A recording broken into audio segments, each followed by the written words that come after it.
Hello my dear students, welcome to the IMB education. आज की इस वीडियो में हम कर रहे हैं स्ट्रक्चर ऑफ एटम्स के NEET previous years question last 35 years के।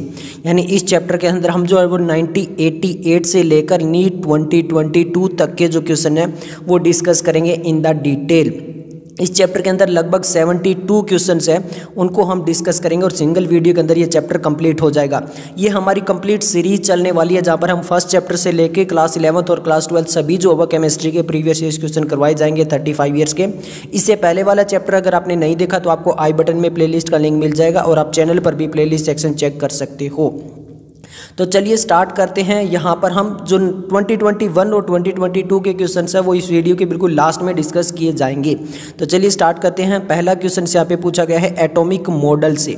अब एटॉमिक मॉडल से नीट 2020 का क्वेश्चन है the number of proton, neutron, electron in, यहाँ पर ये दिया गया है यहाँ पर रिस्पेक्टली। इसके अंदर हमें बताना है कि नंबर ऑफ प्रोटॉन, न्यूट्रॉन और इलेक्ट्रॉन कितने कितने हैं। अब सिंपल देखिए, कुछ एक बेसिक पॉइंट मैं आपको बता देता हूं जो आगे आइसो इलेक्ट्रॉनिक वाले में भी बहुत सारी चीज़ें काम आएगी। अब मान लेते हैं मैं यहाँ पर कोई भी एक एटम लेता हूँ, मान लेते हैं एक्स। उसके हमेशा जो बेस में लिखा जाता है वो ए मान लेता हूँ और जो उसके टॉप में लिखा जाता है वो एम मान लेता हूँ। ए का मतलब यहाँ पे क्या हो गया, एटॉमिक नंबर हो गया, और एम का मतलब क्या हो गया, यहाँ पर मास नंबर हो गया। ये चीज़ क्लियर हो गई। ओके, अब देखिए, अगर मुझे निकालने हैं इसके अंदर न्यूट्रॉन, न्यूट्रॉन, ये एक्स वाला जो एक एटम है इसके अंदर अगर मुझे न्यूट्रॉन निकालने हैं तो मैं क्या करूँगा, m-a कर दूंगा तो मुझे क्या मिल जाएंगे, न्यूट्रॉन मिल जाएंगे। ये चीज़ आपको क्लियर हो गई कि न्यूट्रॉन कैसे निकालते हैं। ओके, अब ये जो आपका एटॉमिक नंबर है यही इसी के इक्वल होते हैं प्रोटॉन। इसी के इक्वल क्या होते हैं, प्रोटॉन होते हैं। मतलब जितना एटॉमिक नंबर होगा उसमें उतने ही प्रोटॉन होंगे। ये सेकंड पॉइंट हो गया। थर्ड पॉइंट क्या है, अब ये एलिमेंट देखिए, ये जो आपका एटम है ये बिल्कुल न्यूट्रल है, मतलब इस पर कोई भी पॉजिटिव या नेगेटिव चार्ज नहीं है। अगर कोई भी पॉजिटिव और नेगेटिव चार्ज नहीं है तो नंबर ऑफ प्रोटॉन के इक्वल होते हैं नंबर ऑफ इलेक्ट्रॉन, मतलब जितने प्रोटॉन उतने इलेक्ट्रॉन। तो आप सिंपल समझ जाइए, अगर कोई एलिमेंट है जो आयन की फॉर्म में नहीं है, इसका मतलब उसमें कोई भी पॉजिटिव नेगेटिव चार्ज नहीं है, तो उसके एटॉमिक नंबर के इक्वल होते हैं प्रोटॉन और उसी के इक्वल होते हैं इलेक्ट्रॉन। ये चीज़ क्लियर हो गई। जो ऊपर लिखा जाता है वो मास नंबर है। न्यूट्रॉन निकालने के लिए mass number minus atomic number कर दीजिए, आपको न्यूट्रॉन मिल जाएंगे।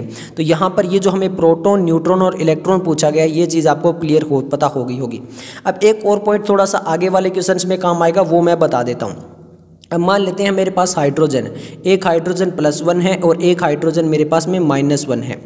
क्लियर है। अब मुझे यहाँ पर इलेक्ट्रॉन पता करनी है, तो इलेक्ट्रॉन पता करने तो सिंपल देखिए, अभी मैंने क्या बताया था, अगर वो न्यूट्रॉन है इसका मतलब proton is equal to electron होंगे। ये चीज़ क्लियर हो गई। Is equal to atomic number होगा, मतलब जितना एटॉमिक नंबर उतने ही प्रोटॉन उतने ही इलेक्ट्रॉन।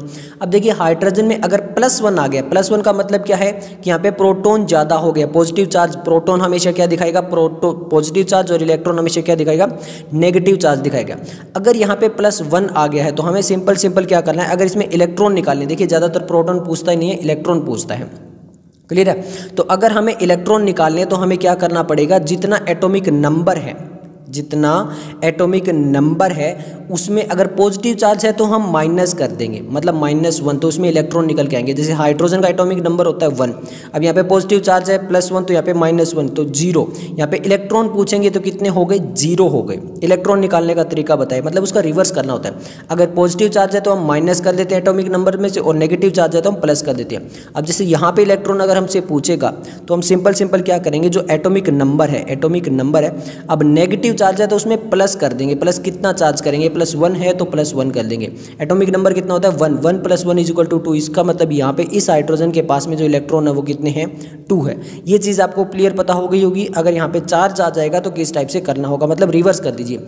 अगर पॉजिटिव चार्ज है तो एटॉमिक नंबर में से घटा दीजिए, अगर नेगेटिव चार्ज है तो एटॉमिक नंबर में प्लस कर दीजिए, वो इलेक्ट्रॉन बता देता है। ये भी आगे के क्वेश्चंस में काम आएगा, इसलिए मैंने आपको बेसिक यहीं से बता दिया है जो आगे के क्वेश्चन में काम आएगा।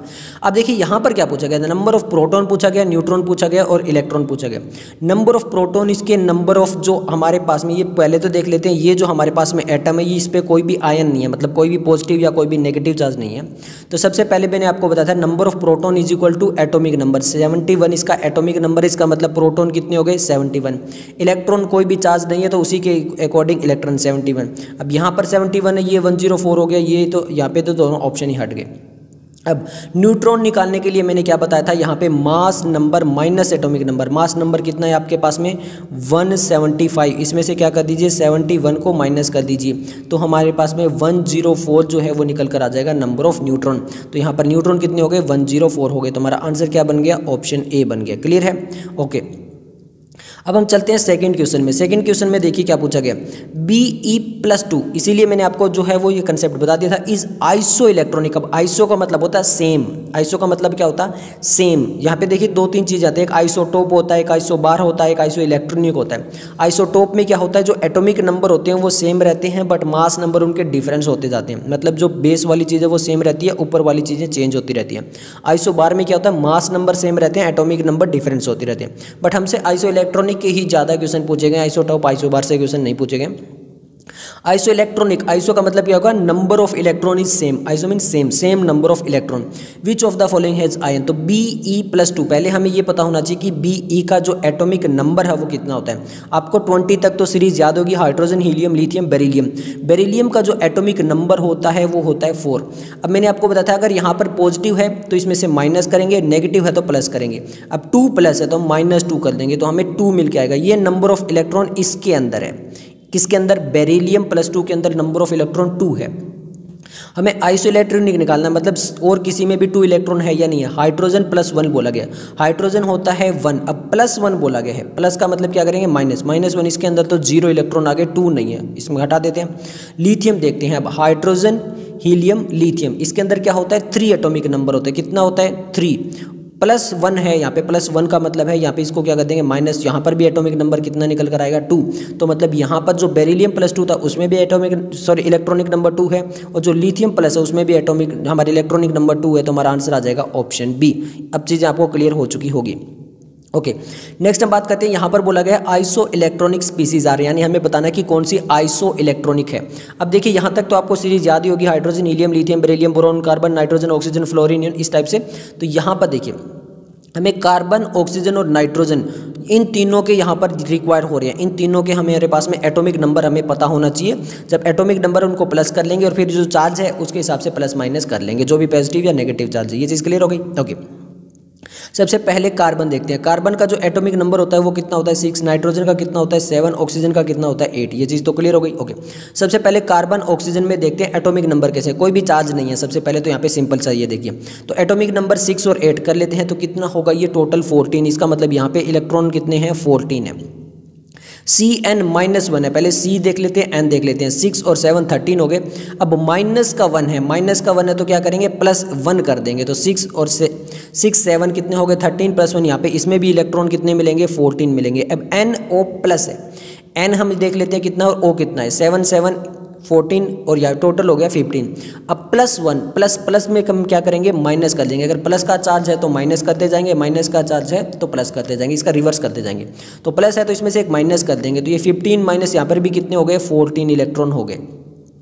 अब कार्बन 2 है, कार्बन कितना होता है 6, तो 6 कितने हो गए 12। अब -2 है, इसका मतलब हम इसमें 2 और ऐड कर देंगे तो इलेक्ट्रॉन निकल कर आ जाएंगे। 12 और 2 कितने हो गए 14 हो गए। इसका मतलब क्या है सभी के अंदर 14 इलेक्ट्रॉनिक है, तो हमारा पहले से आंसर बन जाता है 14 इलेक्ट्रॉन। अब आप इसी टाइप से औरों में भी चेक कर सकते हो किसमें ज़्यादा या किसमें कम है। क्लियर है, ओके। नेक्स्ट हम क्वेश्चन नंबर 4 देख लेते हैं। देखिए the ion that is iso electronic with CO, यानी हमें वो बताना है कि कौन सा आयन यहाँ पे आइसो इलेक्ट्रॉनिक होगा कार्बन के साथ में। अभी हमने वापस किया था, कार्बन में कितने होते हैं 6 और ऑक्सीजन में कितने होते हैं 8, तो यहाँ पर 6 और 6 कितने हो गए टोटल 14, यानी हमें ये देखना है कि किसमें 14 इलेक्ट्रॉन है। कार्बन, नाइट्रोजन फिर से लिख लेते हैं, यहाँ पे यही है कार्बन, नाइट्रोजन, ऑक्सीजन, तो नाइट्रोजन फिर लिख लेते हैं 7। तो ये यहाँ पर हमें कार्बन और नाइट्रोजन माइनस, कार्बन में कितने हैं 6, नाइट्रोजन में कितने हैं 7, हमें टोटल कितने चाहिए होंगे 14 चाहिए होंगे, तो 6 ये हो गए 13 और माइनस ये है तो यहाँ पे एक और प्लस हो गया। तो इस टाइप से यहाँ पर भी कितने हो गए 14 इलेक्ट्रॉन हो गए। तो वापिस से फोर्थ का आंसर भी क्या आ जाएगा ए आ जाएगा, क्यों, क्योंकि इसमें हमें कितने मिलेंगे 14 इलेक्ट्रॉन मिलेंगे। आप निकाल के देख लेना, यहाँ पे नाइट्रोजन में आपको कितने मिलेंगे 13 मिलेंगे, यहाँ पर आपको ऑक्सीजन में 10 मिलेंगे। क्लियर है, और यहाँ पे जो नाइट्रोजन 2- वाला यहाँ पे आपको 15 मिलेंगे, 14 केवल इसी में, तो आंसर आ जाएगा ऑप्शन ए। नेक्स्ट हम क्वेश्चन नंबर 5 की बात करते हैं। Which one of the following is not iso electronic with O-2। अब ऑक्सीजन का नंबर कितना होता है 8, अब माइनस का साइन है तो +2 कर देंगे, इसका मतलब 10। यहाँ पर हमें जो इलेक्ट्रॉनिक नंबर चाहिए वो 10। अब Tl हम इसको एक बार रहने देते हैं, ये होता है कितना, थेलियम, और इसका एटॉमिक नंबर कितना होता है, 81 होता है। क्लियर है? अगर आपको ये पता है तो ठीक है। यहाँ पे थेलियम का एटॉमिक नंबर कितना होता है, 81। अब चार्ज कितना है, प्लस है, तो -1 करके हमारे पास जो इलेक्ट्रॉन निकल कर आएंगे 80। बट हमें बात करनी है कि 10, तो 10 इलेक्ट्रॉन नहीं है, यहाँ पे 18 है, तो यहाँ पर हमारा आंसर तो यही बनता है। फिर भी हम सोडियम, अगर ये आपको पता भी नहीं है, ये चीज़ छोड़ देते हैं कि ये आपको पता नहीं है, बट सोडियम, फ्लोरीन और नियन ये तो आपको पता है ना, ये इन चीज़ों का तो आपको पता है।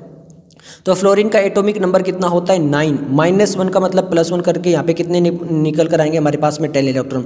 सोडियम को तो आपको पता होना चाहिए कि 11 होता है, या ये भी नहीं पता, तो 11 और यहाँ पे प्लस का साइन है, इसका मतलब माइनस कर देंगे तो इलेक्ट्रॉन कितने निकल कर आएंगे, 10। और यहाँ पे इसी टाइप से जो है नाइट्रोजन कितना था, 7। अब -3 है तो इसको प्लस कर देंगे, ये भी कितना निकल कर आएगा, 10। मतलब इन सभी में 10 इलेक्ट्रॉन, इसमें 80 इलेक्ट्रॉन है। तुम्हारा आंसर बनता ए, क्योंकि इन्होंने आइसोइलेक्ट्रॉनिक जो नहीं है वो पूछा है। ये चीज़ क्लियर हो गई? ओके, नेक्स्ट हम क्वेश्चन नंबर जो है वो चलते हैं 6 की तरफ। वो टॉपिक हमारा development leading to the Bohr's model of the atom. Clear है? अब यहाँ पे पूछा गया नीट 2019 में, which of the following series of transition in the spectrum of hydrogen atom falls in visible region. अब देखिए विजिबल रीजन, अब देखिए एनर्जी स्पेक्ट्रम होते हैं, n = 1, फिर n = 2, n = 3, n = 4, इस टाइप से। तो यहाँ पे जो n = 1 होता है वो कौन सी सीरीज होती है, वो होती है लाइमन सीरीज। n = 2 वाली कौन सी होती है, बाल्मर सीरीज होती है। n = 3 वाली कौन सी होती है, पास्चन सीरीज होती है। n = 4 वाली कौन सी होती है, ब्रैकेट होती है। और उसके बाद में एक पी फंड सीरीज भी आती है। हमसे पूछा है विच ऑफ द इस transition spectrum of fall in the visible region. अब ये विजिबल रीजन किस में आएगा, जो आपका n = 1 लाइमन सीरीज जो होती है वो आती है अल्ट्रा वायलेट रीजन के अंदर, और जो बाल्मर होती है वो किसके अंदर आती है, वो आती है विजिबल रीजन के अंदर। तो आंसर आ जाएगा option C, purely NCERT based है ये। उसके बाद में यहाँ पे इंफ्रारेड आ जाती है, नियर इंफ्रारेड, मिड इंफ्रारेड, फार इंफ्रारेड, इस टाइप से क्वेश्चन आता है। तो ये आपको समझ में आ चुका होगा।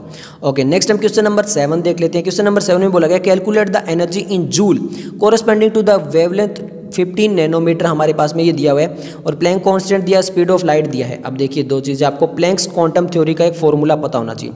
प्लैंक्स क्वांटम थ्योरी का फॉर्मूला क्या है वो बात करते हैं। सबसे पहले प्लैंक्स क्वांटम थ्योरी का फॉर्मूला होता है E = h म्यू। ये म्यू क्या है, यहाँ पर फ्रीक्वेंसी है। म्यू क्या है, यहाँ पे फ्रीक्वेंसी है। अब म्यू को हम कैसे लिखते हैं, म्यू को लिखते हैं हम, देखिए म्यू को हम लिखते हैं किस टाइप से, c/λ। c क्या है, यहाँ पर c है आपकी स्पीड ऑफ लाइट, और लैम्डा क्या होता है आपका, लैम्डा होता है जो आपकी वेवलेंथ होती है। तो इस टाइप से, तो म्यू की जगह हम c/λ लिख सकते हैं। तो ये हमारा hc/λ करके भी आता है, मतलब E = h म्यू लिख सकते हो, या फिर E = hc/λ लिख सकते हो, या फिर स्पीड ऑफ लाइट को म्यू × λ भी कर सकते हो। तो यही फॉर्मूला है, उसको बार बार घुमाया गया। तो ये आपको फॉर्मूला पता होना चाहिए। इस टाइप से क्वेश्चन पूछे गए हैं तो आपको ये फॉर्मूला आना चाहिए। अब हमसे एनर्जी पूछी गई, क्या पूछी गई, एनर्जी पूछी गई। हमें ये देखना है कि E = h म्यू वाला लगेगा या hc/λ लगेगा। h हमें दिया है, c हमें दिया है, वेवलेंथ हमें दी है, तो E = hc/λ फॉर्मूला लगेगा। कुछ नहीं करना है, डायरेक्ट वैल्यू पुट करनी है। देखिए E = क्या लगेगा, hc/λ लगेगा।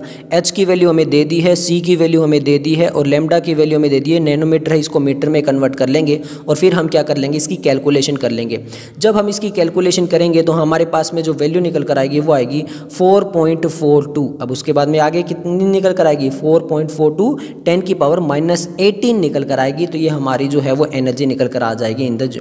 तो इस टाइप से हमारी जो है वो आंसर आएगा ऑप्शन डी। क्लियर है? इसको डायरेक्टली आप फॉर्मूला लिख के और यहाँ पे वैल्यू पुट करके कैलकुलेशन कर लेना। चलिए नेक्स्ट क्वेश्चन की तरफ चलते हैं। क्वेश्चन नंबर हमारा 8 है। क्वेश्चन नंबर 8 में वापस यही फॉर्मूले बार बार चलते रहेंगे। The value of Planck constant दे दी गई है, द स्पीड ऑफ लाइट दे दी गई है, which value is closest to the wavelength in nanometre of a quantum of with the light, frequency दे दी है। इस बार क्या दे दिया गया है, फ्रीक्वेंसी दे दी है। तो सिंपल अभी बताया था कि म्यू जो होता है वो क्या होता है, c/λ, बट फ्रीक्वेंसी दे दी हमें। पूछा क्या है, वेवलेंथ पूछा है।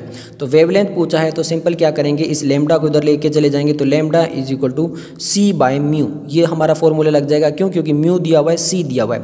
तो अब यहाँ पर देखिए वापस देख लेते हैं, लैम्डा = c/μ। c हमारा दिया हुआ है स्पीड ऑफ लाइट, और हमारे पास में जो है वो फ्रीक्वेंसी दी हुई है। तो हम ये प्लैंक्स कांस्टेंट वगैरह यूज़ ही नहीं करेंगे, सिंपल इनका यूज़ कर लेंगे। तो 3 × 10⁻17 6 × 10⁻15, ये चीज़ करके जब हम इसको निकालेंगे तो हमारे पास में निकल कर आएगा 15 नैनोमीटर। तो आंसर आ जाएगा ऑप्शन ए। आप कैलकुलेशन करके देख लेना। नेक्स्ट हम क्वेश्चन नंबर जो है वो 9 की तरफ चलते हैं। क्वेश्चन नंबर 9 में वापस हमसे क्या पूछा गया, देखिए according to law of the photochemical equation the energy absorbed in ergs per mole is given bye, तो यहाँ पे मोल्स वगैरह आ गए हैं, तो मोल आ गए हैं, तो यहाँ पे नंबर जो है वो एवोगैड्रो नंबर भी यहाँ पर आएगा। अब सिंपल है, हमारे पास में फॉर्मूला क्या था, E is equal to h c over lambda. H हमारे पास में दे दिया गया है, सी हमारे पास में दे दिया गया है, क्लियर है। ओके, अब यहाँ पर देखिए लेमडा की वैल्यू को अपॉन में लेमडा ही रखा है, तो लेमडा की वैल्यू अगर नहीं दिए तो अपॉन में लेमडा ही रखा है, बट यहाँ पर क्योंकि हमें अर्ग्स इन मोल्स निकालना, तो यहाँ पर HCNA भी आएगा, एवोगैड्रो नंबर से भी मल्टीप्लाई होगा। अब ये सारी वैल्यू आप रख लीजिए, सिंपल है, यहाँ पर कुछ भी नहीं करना है, क्या करना है, इन तीनों का मल्टीप्लाई कर देना है अपॉन में लेमडा रख के, और यहाँ पे इसको सोल्व कर लेना है। जब आप इसको सोल्व करोगे तो आपके पास जो वैल्यू निकल कर आएगी वो आएगी 1.196 10 की पावर 8 या 16 10 की पावर 8 निकल कर आएगी, तो आंसर आ जाएगा ऑप्शन ए। क्लियर है। ओके, नेक्स्ट हम क्वेश्चन नंबर जो है वो 10 देख लेते हैं। क्वेश्चन नंबर 10 क्या है, the energy E1 and E2 of the radiation, ये हमें एनर्जी दे दी है 25 इलेक्ट्रोवोल्ट और यहाँ पर 50 electronvolt. The relation between their wavelength, अब देखिए सिंपल सा है, काफ़ी बार कर चुके हैं, E is equal to h c over lambda होता है। इसका मतलब क्या है कि E जो है वो इन्वर्सली प्रोपोर्शनल है किसके, लेमडा के। ये चीज़ क्लियर हो गई। ओके, तो E1 अपॉन में E2 करना है, तो यहाँ पे क्या हो जाएगा, HC से HC कट जाएगा और यहाँ पे क्या आएगा, लेमडा 2 अपॉन में लेमडा 1। सिंपल है, ये चीज़ क्लियर हो गई। ओके, अब E1 हमें कितना दिया है, E1 हमें दिया है 25 और E2 कितना दिया है 50, तो ये आ जाएगा 1/2। अब यहाँ पे इसको कैलकुलेशन करके हम जब निकालेंगे तो ये आएगा lambda 1 is equal to 2 lambda, lambda 1 is equal to 2 lambda 2। इसको सोल्व करके देख लीजिए, क्यों, क्योंकि E1 अपॉन में E2 is equal to lambda 2 upon में लेमडा 1। इस टाइप से जब वैल्यू निकाल के दोगे तो आंसर आ जाएगा ऑप्शन बी। क्लियर है। ओके, नेक्स्ट हम क्वेश्चन नंबर 11 की तरफ चलते हैं। क्वेश्चन नंबर 11 में बोला गया the value of the Planck constant, हमें value of the Planck constant दे दी गई है। The velocity of the light हमें दे दी गई है, which value is closest to the wavelength in nanometre of a quantum light with the frequency. Frequency भी हमें दे दी गई है और हमें क्या पूछ लिया गया है, लैम्डा पूछ लिया गया है। तो सिंपल है भैया, अब कितनी बार एक ही एक फॉर्मूला लगाएंगे। देखिए अब यहाँ पे प्लैंक कांस्टेंट की जरूरत है नहीं है, क्यों, क्योंकि देखिए अभी C इज इक्वल टू क्या होता है, म्यू लेमडा होता है। हमसे लेमडा पूछा है तो C अपॉन में क्या हो जाएगा, वापस वही सेम फॉर्मूला लगा दीजिए। सेम फॉर्मूला जब आपको लगाओगे तो लेमडा इज इक्वल टू क्या आ जाएगा, C यहाँ पर ये दिया हुआ है, म्यू यहाँ पर ये दिया हुआ है, तो इसको जब कैलकुलेशन कर लोगे तो आपका आंसर आ जाएगा। इसको कैलकुलेशन करने के बाद नैनोमीटर में जब निकालोगे तो ये आएगा 4 × 10 की पावर 1। क्लियर है। ओके, नेक्स्ट क्वेश्चन नंबर जो 12 है वहाँ पे दिया गया फॉर गिवन एनर्जी E हमें दे दिया गया है, कॉरस्पॉन्डिंग वेवलेंथ हमसे पूछिए H दे दिया है, C दे दिया है। तो E इज इक्वल टू क्या होता है, HC ओवर लेमडा होता है। अगर हमें लेमडा निकालना है तो यहाँ पर ये चला जाएगा और E इधर आ जाएगा, तो लेमडा क्या हो जाएगा हमारा, simple lambda is equal to HC over E। अब सिंपल है, इन दोनों को मल्टीप्लाई करके इससे डिवाइड कर दीजिए और यहाँ पर आप कैलकुलेशन कर लीजिए तो आपका आंसर आ जाएगा, और वो कितना निकल कर आएगा, 656 नैनोमीटर आएगा। देखिए मैंने डिटेल में इसको कैलकुलेशन नहीं करवा रहा हूँ, बट मैंने आपको वैल्यू और फॉर्मूला किस टाइप से आएगा वो आप देख लेना। क्लियर है। ओके, नेक्स्ट क्वेश्चन नंबर जो वो 13 है। क्वेश्चन नंबर 13 में बोला गया what will be the longest wavelength line in Balmer series of the spectrum. अब बाल्मर सीरीज में लॉन्गेस्ट वेवलेंथ पूछा है। अब देखिए longest E is equal to inversely proportional to lambda होता है, ये तो आपको पता है। इसका मतलब क्या हो गया कि जितनी ज़्यादा एनर्जी होगी उसका लेमडा कम होगा, बट हमसे लॉन्गेस्ट वेवलेंथ पूछा है, इसका मतलब उसकी एनर्जी सबसे कम होनी चाहिए। अब सबसे पहले आपको एक फॉर्मूला आना चाहिए। फॉर्मूला क्या है एनर्जी वाला, अगर हमें लेमडा वगैरह इस टाइप से निकालना है तो 1 अपॉन लेमडा होता है क्या, RH/Z²। अब Z क्योंकि यहाँ पे हाइड्रोजन होता है, जो पूरा स्पेक्ट्रम चलता है वो हाइड्रोजन स्पेक्ट्रम ही चलता है, इसलिए Z क्या हो जाता है, 1 हो जाता है, और 1 का स्क्वायर 1 ही रहता है, तो इस टाइप से हम इसको जो है वो नेग्लेक्ट कर देते हैं। तो यहाँ पर हम क्या लिखते हैं, 1 अपॉन में लेमडा इज इक्वल टू R। ये N1 की एनर्जी है, N1 स्क्वायर माइनस N2 का स्क्वायर। अब यहाँ पे N1 और N2 क्या लेना है, ये बहुत इंपॉर्टेंट बात है, हमें लॉन्गेस्ट वेवलेंथ निकालनी है। तो देखिए सबसे पहले बात करते हैं बाल्मर सीरीज। बाल्मर सीरीज के अंदर जो आपका N1 होता है वो N कितना होता है, 2 होता है। बट अगर लॉन्गेस्ट वेवलेंथ निकालनी है, यानी सबसे मैक्सिमम कहाँ तक जाएगा, इसे आगे वाली सीरीज तक जाएगा, यानी N2 जो होगा वो इज इक्वल टू 3 हो जाएगा। तो यहाँ पर सिंपल क्या कर लेना, ये R क्या होता है, ये भी अब कईयों का क्वेश्चन आ जाएगा।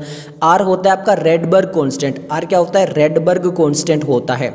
R की वैल्यू कितनी होती है, हमसे नैनोमीटर में पूछा गया ना, तो नैनोमीटर में इसकी वैल्यू होती है 1.097 × 10 की पावर -2 नैनोमीटर। अगर मीटर में पूछ ले रेडबर्ग की तो वो होती है 1.097 × 10 की पावर 7 मीटर। ये चीज़ आपको क्लियर होना चाहिए। क्लियर है। ओके, तो यहाँ पर हम सबकी वैल्यू लगा देंगे, 1 अपॉन में लैम्डा हमें निकालना है, आर एच जो दिया हुआ उसकी वैल्यू निकाल लेंगे। एन 1 कितना था हमारे पास में, 2 स्क्वायर माइनस एन 2 कितना था, 3 था, तो यहाँ पर इसका स्क्वायर और इस टाइप से इसको कैलकुलेशन कर लेंगे। ये 1.097 इंटू 10⁻²- रख लेंगे। कंप्लीट कैलकुलेशन कर लेंगे। जब कंप्लीट कैलकुलेशन करेंगे तो हमारे पास में आंसर निकल कर आएगा 656 नैनोमीटर। क्लियर है? तो इसी के साथ में हम नेक्स्ट क्वेश्चन देखते हैं।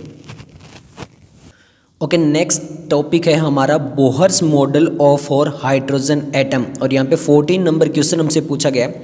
बेस्ड ऑन द इक्वेशन, ये एक इक्वेशन दी गई है, E = -2.178 into 10⁻−18 joule Z² upon n²। ये किसकी इक्वेशन है? ये एनर्जी की इक्वेशन है।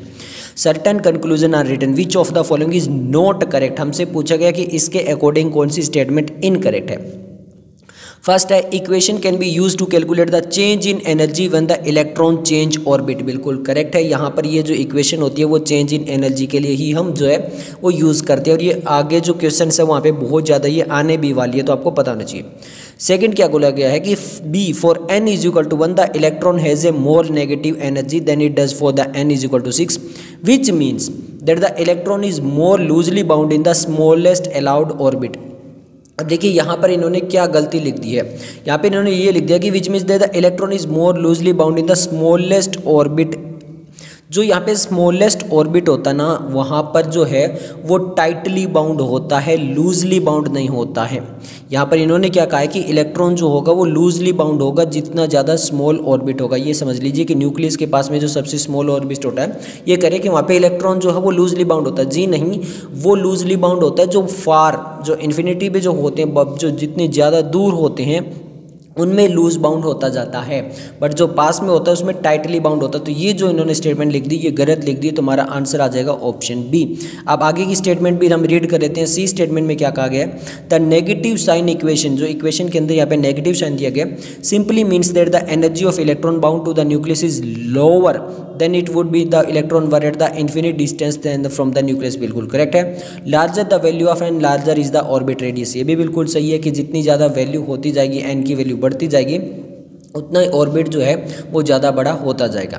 क्लियर है? Okay, next time question number जो वो 15 देख लेते हैं। According to the Bohr theory which of the following transition in hydrogen atom will give rise to least energetic photon. अब ध्यान से देखिए, यहाँ पर अभी हमने जो है वो ई वाली इक्वेशन देखी है, चेंज इन एनर्जी वाली, और वहाँ पे क्या कर रखा था, Z/n²।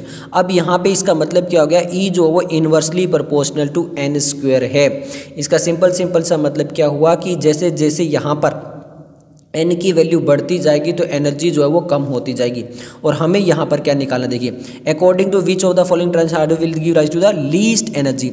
इसका मतलब क्या है, सबसे कम एनर्जी किसमें होगी, जिसमें n की वैल्यू जो वो सबसे ज़्यादा आएगी। इसका मतलब जो उसकी डिनोमिनेटर की वैल्यू वो सबसे ज़्यादा आनी चाहिए। अब एक है 6 and 1, एक है 5 to 4, एक है 6 to 5 और एक है 5 to 3। अब आप यहाँ पे डेल्टा ई क्या होता, डेल्टा ई जो होगा इन्वर्सली प्रोपोर्शनल टू n1 का स्क्वायर माइनस n2 का स्क्वायर। अब यहाँ पे ये हमने 1 क्यों लिया है, क्योंकि z जो है वो हाइड्रोजन के लिए वो 1 रहेगा, 1 की पावर 1 होती है, वो 1 ही होता है, तो इसलिए अब यहाँ पे आप इसकी वैल्यू लगा के देख लीजिए। तो यहाँ पर जो है वो हाईएस्ट डिनोमिनेटर किस में आ सकता है, तो हाईएस्ट डिनोमिनेटर यहाँ पे देखिए 6 और 5 की अगर मैं लगाता हूँ तो 36, 25, इसका डिनोमिनेटर सबसे हाईएस्ट आएगा। इसका मतलब अगर जिसका डिनोमिनेटर हाईएस्ट आएगा उसकी वैल्यू जो वो सबसे कम आएगी, और यहाँ पे जब कम आएगी तो यहाँ पे एनर्जी की वैल्यू कम हो जाएगी। तो सबसे हाईएस्ट डिनोमिनेटर इसी में आएगा, तो आंसर आ जाएगा ऑप्शन सी। अब आप इसको सोल्व करके भी देख सकते हो, 5 to 4 वाले, 5 to 3 वाले, 6 to 1 वाले, हमें हाईएस्ट डिनोमिनेटर केवल इसी में मिलेगा। ओके, नेक्स्ट हम क्वेश्चन नंबर जो वो 16 देख लेते हैं। क्वेश्चन नंबर 16 बोला गया the energy of the second Bohr orbit. क्या बोला गया, the energy of the second Bohr orbit of the hydrogen atom is, ये हमें एनर्जी दे दी गई है सेकंड ऑर्बिट के लिए। Hence the energy of the fourth Bohr orbit. अब यहाँ पर सिंपल क्या है कि सेकंड के लिए हमें एनर्जी देके किसके लिए पूछी जा रही है, हमारे पास में फोर्थ ऑर्बिट के लिए पूछी जा रही है। अभी हमने ई की वैल्यू, ई का फॉर्मूला में याद होना चाहिए माइनस के, ये हमने कांस्टेंट लिया है, Z/n² होता है। ये तो चीज़ क्लियर है। ओके, अब ये जो Z है ये दोनों के लिए सेम है, मतलब यहाँ पे हाइड्रोजन एटम है तो यहाँ पे नंबर सेम रहेगा। अब इन्वर्सली प्रोपोर्शनल किसके हो जाएगा, ये n² के, जैसा अभी लास्ट क्वेश्चन में था उसी टाइप से। तो हम क्या करते हैं, E2 का मतलब क्या है, सेकंड ऑर्बिट की एनर्जी ये इतनी है, E2 is equal to minus के, अब सेकंड ऑर्बिट था, n का मतलब क्या होगा, n स्क्वायर का मतलब ऑर्बिट है, n यहाँ पे ऑर्बिट है, n स्क्वायर यहाँ पे क्या था, 4 था। अब यहाँ पे हमें E4 के लिए निकालना है, अपॉन में E4 के लिए निकालना है, तो माइनस के वो तो सेम रहेगा। अब 4 का जो स्क्वायर होगा, n स्क्वायर होगा, वो कितना हो जाएगा, 16 हो जाएगा। इस टाइप से हमें ये लिख दिया है। अब यहाँ पे माइनस के से के कट कर लेते हैं, ये 4/16 ऊपर चला जाएगा, तो ये किस टाइप से आएगा, E2 अपॉन में E4 इज इक्वल टू 16/4। इसको जब कट करेंगे तो यहाँ पे आ जाएगा 4। अब E2 की दी हुई है, तो हमारा जो फॉर्मूला इसको शो करके आता है, E2 is equal to 4E4।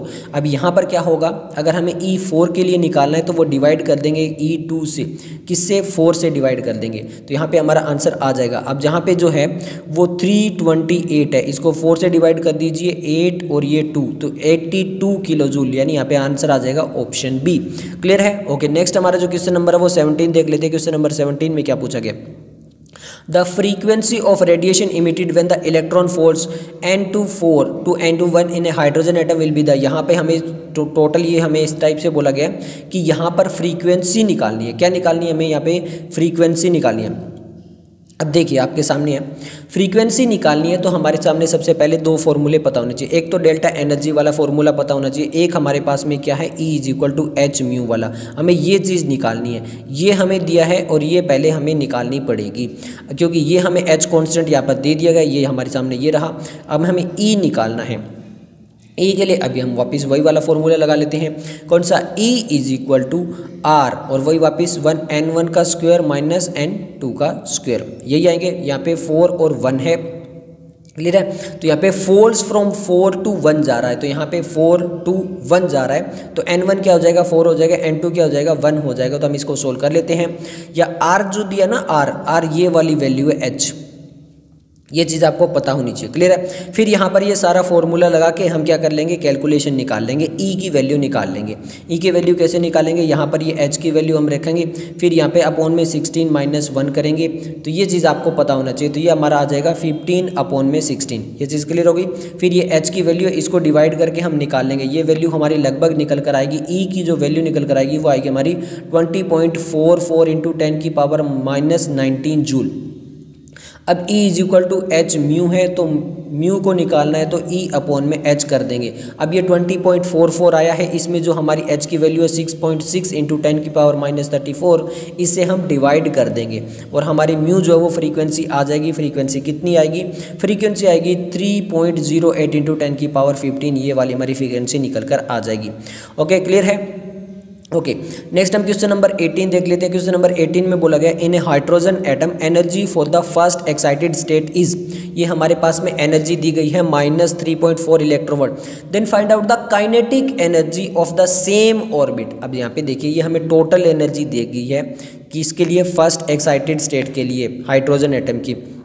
अब हमसे काइनेटिक एनर्जी पूछ रहे हैं, तो इसमें ज़्यादा कैलकुलेशन नहीं करेंगे, सिंपल आपको एक रूल पता होना चाहिए कि जो टोटल एनर्जी होता है is equal to kinetic energy is equal to potential energy. अब ये जो टोटल एनर्जी होता है अगर वो माइनस में है तो इसका ऑपोजिट होता है काइनेटिक एनर्जी, और इसका डबल जो होता है वो होता है पोटेंशियल एनर्जी। अब हमसे काइनेटिक एनर्जी पूछिए तो यहाँ पर ये माइनस में होता है, और जबकि काइनेटिक एनर्जी किस में होती है, पॉजिटिव में होती है। तो सिंपल सा है, यहाँ पे टोटल एनर्जी -3.14 दी है, तो हमारे पास में जो kinetic energy, total energy minus में दी है, तो काइनेटिक एनर्जी प्लस में निकल कर आएगी और वो आ जाएगा पॉइंट प्लस 3.4 इलेक्ट्रोवोल्ट। ज़्यादा कुछ करना भी नहीं है। क्वेश्चन नंबर 19 देख लेते हैं। क्वेश्चन नंबर 19 में पूछा है, Who modified Bohr theory by introducing elliptical orbits for electron path? Simple है, नाम बताना है कि किसने जो इलेक्ट्रिकल ऑर्बिटल जो इंट्रोड्यूस किए थे और फिर बोहर थ्योरी को मॉडिफाइड किया था। रदरफोर्ड में, थॉमसन ने, हार्ड ने, सोमरफेल्ड ने। तो यहाँ पे सोमरफेल्ड ने जो था वो इसके अंदर चेंज किया था। तो सिंपल हमारा आंसर आ जाएगा। क्लियर है, ओके। अब नेक्स्ट हम क्वेश्चन नंबर 20 देख लेते हैं। क्वेश्चन नंबर 20 में हमसे क्या पूछा गया है, the Bohr orbit radius for the hydrogen atom n is equal to 1 is approximately. तो हमारे पास में बोहर एटम जो 1 के लिए हमारे पास में रेडियस दे दिया गया है। The radius for the first excited state is equal to 2, हमें जो है वो 2 के लिए उसका रेडियस पता करना है। सिंपल देखिए, आर एन, एन का मतलब क्या है, nth ऑर्बिट। कोई भी ऑर्बिट का अगर हमें जो है वो रेडियस निकालना है तो सिंपल क्या करना पड़ता है, यहाँ पे r is equal to n square into R1। R1 का तो हमें यहाँ पे दे ही दिया है। अब हमें सिंपल क्या करना पड़ता है, एन स्क्वायर। एन स्क्वायर हमें यहाँ पे किसके लिए निकालना है, 2 के लिए। अगर मान लो 3 के लिए निकालना हो, 4 के लिए निकालना हो, जो भी निकालना हो, एन स्क्वायर इंटू R हो जाता है। अपोन में जेड होता है, बट क्योंकि ये हाइड्रोजन के लिए और जेड यहाँ पे क्या होता है, केवल 1 होता है, तो हमें ज़्यादा जो है वो यहाँ पे नहीं लिखना है। ये चीज़ क्लियर हो गई। ओके, तो एन स्क्वायर देख लीजिए। अब एन हमें क्या पूछा गया, 2 पूछा गया, तो 2 का स्क्वायर कितना हो गया, 4। तो 4 इंटू R1 हमें दिया हुआ है, तो इससे मल्टीप्लाई कर देंगे। सिंपल हम 4 इंटू 0.530 को हम मल्टीप्लाई कर देंगे और हमारे सामने जो है वो आंसर निकल कर आ जाएगा। कितना आएगा, 2.12 एंगस्ट्रॉम। क्लियर है, आंसर आ गया ऑप्शन डी। अब नेक्स्ट जो है वो हम देखने वाले हैं कौन सा, क्वेश्चन नंबर 21। अब क्वेश्चन नंबर 21 में क्या पूछा गया, देखिए क्वेश्चन नंबर 21 में वापस वही है, in a Bohr model of atom when electron jumps from. वापस वही है, सबसे पहले यहाँ पे बोला गया कि electron jumps from how much energy will be emitted और एब्जॉर्ब्ड। तो वापस वही हम सब कुछ दे दिया गया है। अब हमें क्या करना है, वापस वही डेल्टा ई वाला फॉर्मूला लगाना है। डेल्टा ई वाला लगा के RH और वहाँ पे -n1 का स्क्वायर -n2 का स्क्वायर करके हमें वैल्यू कर देनी है। यहाँ पे कितना है, 1 है और 3 है। ये चीज़ क्लियर हो गई। ये डायरेक्ट फॉर्मूला लगाकर हम क्या कर लेंगे, यहाँ पे सोल्व कर लेंगे। अब RH की वैल्यू नहीं दी गई है, और RH की वैल्यू मैं आपको बता दूँ 1.9 RH की वैल्यू यहाँ पर नहीं दी है। RH की वैल्यू आपको पता होनी चाहिए। RH की वैल्यू हम यहाँ पे कितनी लेंगे, देखिए जूल के अंदर ले लेते हैं। तो किलो जूल के अंदर होती है 312। क्या होती है, 312। ये वाली जो है हम किलो जूल के अंदर वैल्यू ले लेंगे। क्लियर है।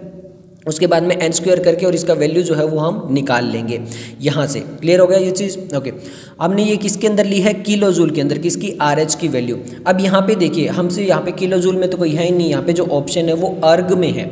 अब यहाँ पर हम पूरा वही वापिस सोल्व कर लेंगे, 1/3 का स्क्वायर -1/1 का स्क्वायर करके यहाँ पे इसको पूरा सोल्व कर लेंगे। और जब यहाँ पर हमारी वैल्यू आ जाएगी तो यहाँ पर हमें जूल को कन्वर्ट करना पड़ेगा किसमें, अर्ग में। अब 1 जूल जो होता है ना, 1 जूल होता है किसके, 10⁻7 अर्ग के इक्वल होता है। किसके इक्वल होता है, 10⁻7 अर्ग के इक्वल होता है। जब आप इस सबको सोल्व करोगे तो आपके सामने जो वैल्यू निकल कर आएगी एनर्जी वाली, वो आएगी 1.94 इंटू 10⁻18 जूल। बट जब हम इसको अर्ग में कन्वर्ट कर देंगे तो वहाँ पे 10⁻7 होंगे। बट ये देखिए 0.194 है यहाँ पर। इसको भी और चेंज करके इन्होंने क्या कर दिया, उसमें और पॉइंट लगा दिया और ये 10⁻10 कर दिया है। यहाँ पे 0.1936 कर दिया है, इस टाइप से कर दिया है। तो यहाँ पर ये जो आंसर बनता है वो बनता है हमारा ऑप्शन डी। क्लियर है।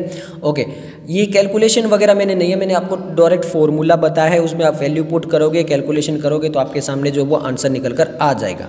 ओके, अब यहाँ पर देखिए क्वेश्चन नंबर 22 है, the radius of hydrogen atom in the ground state is, ये रेडियस दिया हुआ है ग्राउंड स्टेट में। The radius of lithium ion atomic radius 3 is the similar state in. अब देखिए यहाँ पर सिंपल क्या करना है, अभी मैंने बताया था रेडियस ऑफ nth ऑर्बिट वाला था n स्क्वायर, मैंने बोला था z क्योंकि हाइड्रोजन है इसलिए हम नहीं लिखते हैं, z इंटू R1 हो जाता है। अब हाइड्रोजन का R1 हमें दिया हुआ है, n स्क्वायर हमें जो है वो सेम ही निकालना है, देखिए सिमिलर स्टेट के लिए निकालना है। बट z क्या हो गया, z हमारा जो एटॉमिक नंबर है वो 3 हो गया। तो सिंपल हमें कुछ नहीं करना है, क्या करना है, C1 जो 0.53 है, n हमारी 1 की 1 रहेगी तो इसमें कोई चेंज नहीं करना, z हमारा 3 हो गया। तो इस 0.53 को डिवाइड कर देंगे और जब इसको डिवाइड करेंगे तो हमारे सामने जो निकल कर आएगा वो आएगा 0.17 एंगस्ट्रॉम। क्लियर है। ओके, नेक्स्ट हमारा क्वेश्चन नंबर 23 है। क्वेश्चन नंबर 23 में बोला गया the energy of an electron in the nth Bohr orbit of the hydrogen atom. Simple, कई बार ये फॉर्मूला स्टार्टिंग से बताने लगे थे, delta E is equal to K Z square upon में n स्क्वायर। अब जेड जो है वो किसके लिए, हाइड्रोजन एटम के लिए, तो वो 1 रहेगा और इसके टोटल जो वैल्यू निकल के आती है इलेक्ट्रॉन वोल्ट में वो -13 है। अब सिंपल हमें जो नीचे वाला बताना है कि वो n4 है, n⁻3, n⁻2 है या n है, तो हम कई बार कर चुके हैं कि n⁻2 होगा, तो आंसर आ जाएगा ऑप्शन सी। इसको आप as it is as a formula भी याद रख सकते हो कि nth बोर ऑर्बिट की अगर एनर्जी निकालनी हो तो वो इलेक्ट्रॉन वोल्ट में 13.6 इंटू n की स्क्वायर होता है। ये आप डायरेक्ट फार्मूला भी लिख सकते हो, आप कई बार आ भी सकता है यहाँ से क्वेश्चन। क्लियर है। ओके, नेक्स्ट हमारा क्वेश्चन नंबर जो 24 है, the spectrum of helium is expected to be similar to that the. अब इन्होंने बोला कि जो हीलियम का स्पेक्टर है उसी की सेम स्पेक्टर जो है वो किसका निकल कर आ सकता है, तो जिसका इलेक्ट्रॉन सेम होगा। तो सिंपल हमें आइसो इलेक्ट्रॉनिक निकालना है। अब हीलियम का जो है वो कितना होता है, 2 इलेक्ट्रॉन होता है। क्यों, क्योंकि ये न्यूट्रल है, अभी हमने बताया था। हाइड्रोजन में कितना हो जाएगा 1 हो जाएगा। अब देखिए लिथियम में कितना हो जाएगा, वापस में लिथियम में 3 और ये +1 का साइन है तो -1 = 2 इलेक्ट्रॉन, तो लिथियम का सेम इलेक्ट्रॉन नंबर रहेगा, तो लिथियम प्लस जो आयन है उसका स्पेक्ट्रम भी बिल्कुल सेम निकल कर आएगा। नेक्स्ट हम क्वेश्चन नंबर जो 25 देख लेते हैं। If r is the radius of the first orbit, the radius of the nth orbit. अभी आपको बताया था कि nth ऑर्बिट का निकालना है तो r(n²). अब इस टाइप से देख लीजिए कौन सा है, nth ऑर्बिट के लिए r(n²) था अपन में z, क्योंकि यहाँ पे कुछ है नहीं तो यहाँ पर r(n²) हमारा जो है वो आंसर निकल कर आ जाएगा, आंसर आ जाएगा ऑप्शन ए। क्लियर है? ओके, नेक्स्ट जो टॉपिक स्टार्ट हो रहा है वो हो रहा है towards the quantum mechanical model of the atom. अब यहाँ पर जो है वो D Broglie wavelength, angular momentum, uncertainty के क्वेश्चंस भर के आएंगे और इनके फॉर्मूले आपको पता होने चाहिए। सबसे पहले अगर मैं आपको बात बताऊँ, यहाँ पर डी ब्रोगली वेवलेंथ का फॉर्मूला क्या होता है, वहाँ पे होता है लैम्डा = h/p। अब ये p क्या है, p है मोमेंटम, p क्या है, मोमेंटम है। मोमेंटम को कैसे लिख सकते हैं, मास इंटू वेलोसिटी। तो इस इक्वेशन को हम दूसरी तरह लिख सकते हैं, h ये वही प्लेक कांस्टेंट रहेगा, p यहाँ पर क्या हो जाएगा, mv हो जाएगा, यानी मास इंटू वेलोसिटी भी हो जाएगा। इसको इस टाइप से भी लिखा जा सकता है। ये होती है डी ब्रोगली वेवलेंथ। अब एक आता है एंगुलर मोमेंटम, अगर निकालना हो तो क्या होता है, उसका भी एक फॉर्मूला है, वो भी अभी आप याद रख लीजिए। वो होता है mvr = NH में क्या 2π। अब ये mv वाला वही मोमेंटम है और ये क्या है, रेडियस है, n क्या है यहाँ पर ऑर्बिट है और ये hy प्लेन कांस्टेंट है अपॉन 2π। ये चीज़ आपको क्लियर हो गई, ये भी आपको याद रखना है। n की वैल्यू ऑर्बिट के हिसाब से चेंज हो सकती है। ये किसका फॉर्मूला है, एंगुलर मोमेंटम का, क्योंकि यहाँ पे रेडियस आ चुका है इसलिए। क्लियर है? ओके, अब बात करते हैं एक अनसर्टेनिटी का फॉर्मूला जो बार बार आएगा, वो क्या होता है, ΔX। ये अनसर्टेनिटी प्रिंसिपल किसने दिया था, हेजनबर्ग ने दिया था। तो हेजनबर्ग अनसर्टेनिटी प्रिंसिपल इसको बोलते हैं और उसका एक फॉर्मूला होता है ΔX। ये ΔX क्या है, चेंज इन पोजीशन, यानी वहाँ पर जो भी इलेक्ट्रॉन वगैरह उसकी पोजीशन कहाँ पे, वो कितनी चेंज कर चुका है। ओ एंड ΔP ये क्या है, मोमेंटम हो गया वापिस से। ये ग्रेटर देन और इक्वल टू किसके हो सकता है, h/4π। ये भी आपको फॉर्मूला याद रखना है। बस ये 3 फॉर्मूले आगे इस टॉपिक के अंदर जो वो क्वेश्चंस आते हैं। Question number 26, in hydrogen atom the de Broglie wavelength of an electron in the second Bohr orbit is. हमसे ये पूछा गया है कि जो हमारे पास में हाइड्रोजन एटम है उसके अंदर जो डी ब्रोगली वेवलेंथ कितनी होगी। अब डी ब्रोगली वेवलेंथ की क्या था, लैम्डा = क्या था, h/p। अब यहाँ पर डायरेक्टली हम नहीं निकाल सकते हैं, क्यों, क्योंकि यहाँ पर ना तो हमें कोई मोमेंटम दिया है, प्लैंक्स कांस्टेंट भी नहीं दिया है, तो कैसे निकालेंगे। और ये 2019 में क्वेश्चन भी आता। तो हम क्या करते हैं, h = mv कर लेते हैं। अब एक चीज़ आपको क्लियर हो गई। ओके, अब आप कहोगे यहाँ से भी नहीं निकल रहा है, तो हम दूसरा फॉर्मूला लगाते हैं जो मैंने अभी बताया था एंगुलर मोमेंटम का। एंगुलर मोमेंटम क्या था, mvr = क्या था, NH/2π। क्लियर है? ओके, अब देखिए यहाँ पर क्या करते हैं, यहाँ पर ये जो mv है इसमें से ये mv निकाल के हम ले आते हैं। तो mv = क्या हो जाएगा, h/λ हो जाएगा। क्लियर है? तो यहाँ पर अगर हम h/λ लिख देते हैं इस mv की जगह, तो भी हमारा ये क्लियर हो जाएगा और हमें यहाँ पे से लैम्डा निकाल पाएंगे। ओके, क्योंकि हमें r दिया, देखिए given that the Bohr radius हमें दिया है a0 हमें जो दिया वो फर्स्ट ऑर्बिट का दिया है, सेकंड का नहीं दिया, ये भी याद रखना। क्लियर है? ओके, तो mv को हटाकर हम यहाँ पर क्या ले आएंगे, वो ले आएंगे हम h/λ। तो ये हो गया h/λ = NH/2π। अब h की वैल्यू नहीं दी है तो h से h कट रहा है, देखिए इधर भी h है इधर भी h है, ये वैल्यू भी कट गई। ओके, ये चीज़ भी क्लियर हो गई। अब हमें लैम्डा लिखना है, तो लैम्डा को इधर ले आते हैं, तो लैम्डा = 2πr हो जाएगा। क्या हो जाएगा, 2πr हो जाएगा। अपॉन में क्या हो जाएगा, n हो जाएगा। क्यों, क्योंकि ये n जो है ये इधर आ जाएगा, ये 2π यहाँ पे चला जाएगा, तो 2πr और ये अपॉन में n हो जाएगा और लैम्डा हो जाएगा। तो ये सारा कुछ करके जब निकालते हैं तो लैम्डा हो जाता है क्या, 2πr अपॉन में n।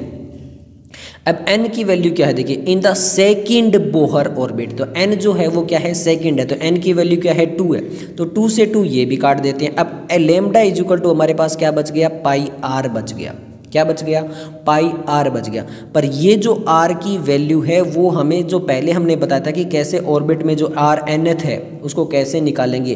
तो rnth को जब निकालना होता तो rnth यहाँ पे सेकंड ऑर्बिट का निकालना, ये तो मैं फर्स्ट का दिया, तो वो क्या होता था, n² r हो जाता था। ये चीज़ क्लियर हो गई। ओके, और लेमडा हमारा क्या आया था, लेमडा हमारा आया था आर पाई, और ये आर जो है वो ये वाला आर हमें यहाँ पे लगाना पड़ेगा, और ये एन की वैल्यू यहाँ क्या है 2 है, तो यहाँ पर हो जाएगा 2 स्क्वायर। अब आर क्या दिया हुआ है, ये वाला दिया हुआ है, तो 2 स्क्वायर कितना होता है 4 इंटू 52.9, और ये पाई एज इट इज़ रह जाएगा। तो 52 को जब 4 से करेंगे 50 को कर लीजिए, लगभग कितना आता है, ये आता है हमारा 200। ओके, तो ये लगभग हमारा 200 आ जाएगा, ये लगभग यहाँ पर ये आता है।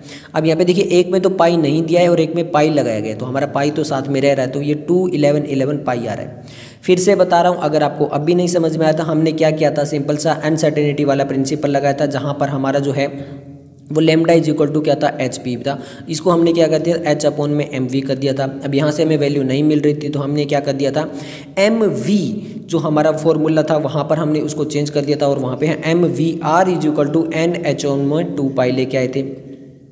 अब ये एम वी यहाँ से लेके आए थे जो एच अपॉन में लेमडा होता है, तो हमने एच अपॉन में लेमडा यहाँ से लिया, ये एच से एच यहाँ पे कैंसिल हो रहा था, फिर इस लेमडा को ऐसे रखा, तो ये हमारा बन रहा था 2 पाई क्या आर अपॉन में एन, एन 2 था तो 2 से 2 कट गया था, हमारे पास में पाई आर बच गया था। अब ये आर बहुत इंपॉर्टेंट था, और आर को हमने उस वैल्यू से निकाला था आर नोट वाली से, तो यहाँ से हमारा आंसर आ गया था। क्लियर है? ओके, नेक्स्ट हमारा क्वेश्चन नंबर 27 है। एक बार मैं आपको समझा दिया, अब यही फार्मूले बार बार आगे क्वेश्चन में आते रहेंगे। A 0.66 kilogram ball is moving with speed of 100 metre, the associated wavelength. अब वापिस से हमें इसे क्या पूछा गया है, वेवलेंथ पूछा गया। सिंपल है, lambda is equal to H upon में एम वी वाला, क्यों, क्योंकि यहाँ पर देखिए मास दे दिया गया है, तो मास की वैल्यू रख लीजिए, वी दे दिया गया है, वेलोसिटी दे दी गई है, और यहाँ पे एच हमें ये दे दिया गया है, तो ये सब कुछ पुट करिए और लेमडा की वैल्यू आ जाएगी। सिंपल है, बहुत आसान सी मैथ कर लेना, आंसर आएगा यहाँ पर क्या निकल कर 1 × 10⁻⁻35 मीटर। क्लियर है? ओके, नेक्स्ट हमारा क्वेश्चन नंबर जो वो 28 है, काफ़ी इंटरेस्टिंग है। If certainty in position and momentum are equal, यानी ये जो अनसर्टेनिटी वाला बनाया था, delta X is delta P greater than और इक्वल टू क्या, एच अपॉन में क्या था आपका 4 पाई। तो ये कह रहा है कि यहाँ पर ये जो पोजीशन इक्वल टू मोमेंटम है, यानी सेम ही है। यहाँ पर बोल रहा है if uncertainty position and momentum equal है, मतलब delta X is equal to delta P है, तो हम delta P dot delta P लिख लेते हैं। ये चीज़ क्लियर हो गई, क्योंकि हमें वेलोसिटी पूछा और वेलोसिटी केवल डेल्टा पी में आएगी। इज इक्वल टू क्या हो गया हमारा, एच अपॉन में 4 पाई हो गया। अब डेल्टा पी को हम कैसे लिखते हैं, एम डेल्टा वी लिखते हैं, और इसको भी कैसे लिखते हैं, एम डेल्टा वी लिखते हैं। तो मैं इसको ऐसे लिख सकता हूँ क्या, एम डेल्टा वी का whole square is equal to H upon में 4 पाई लिख सकता हूँ।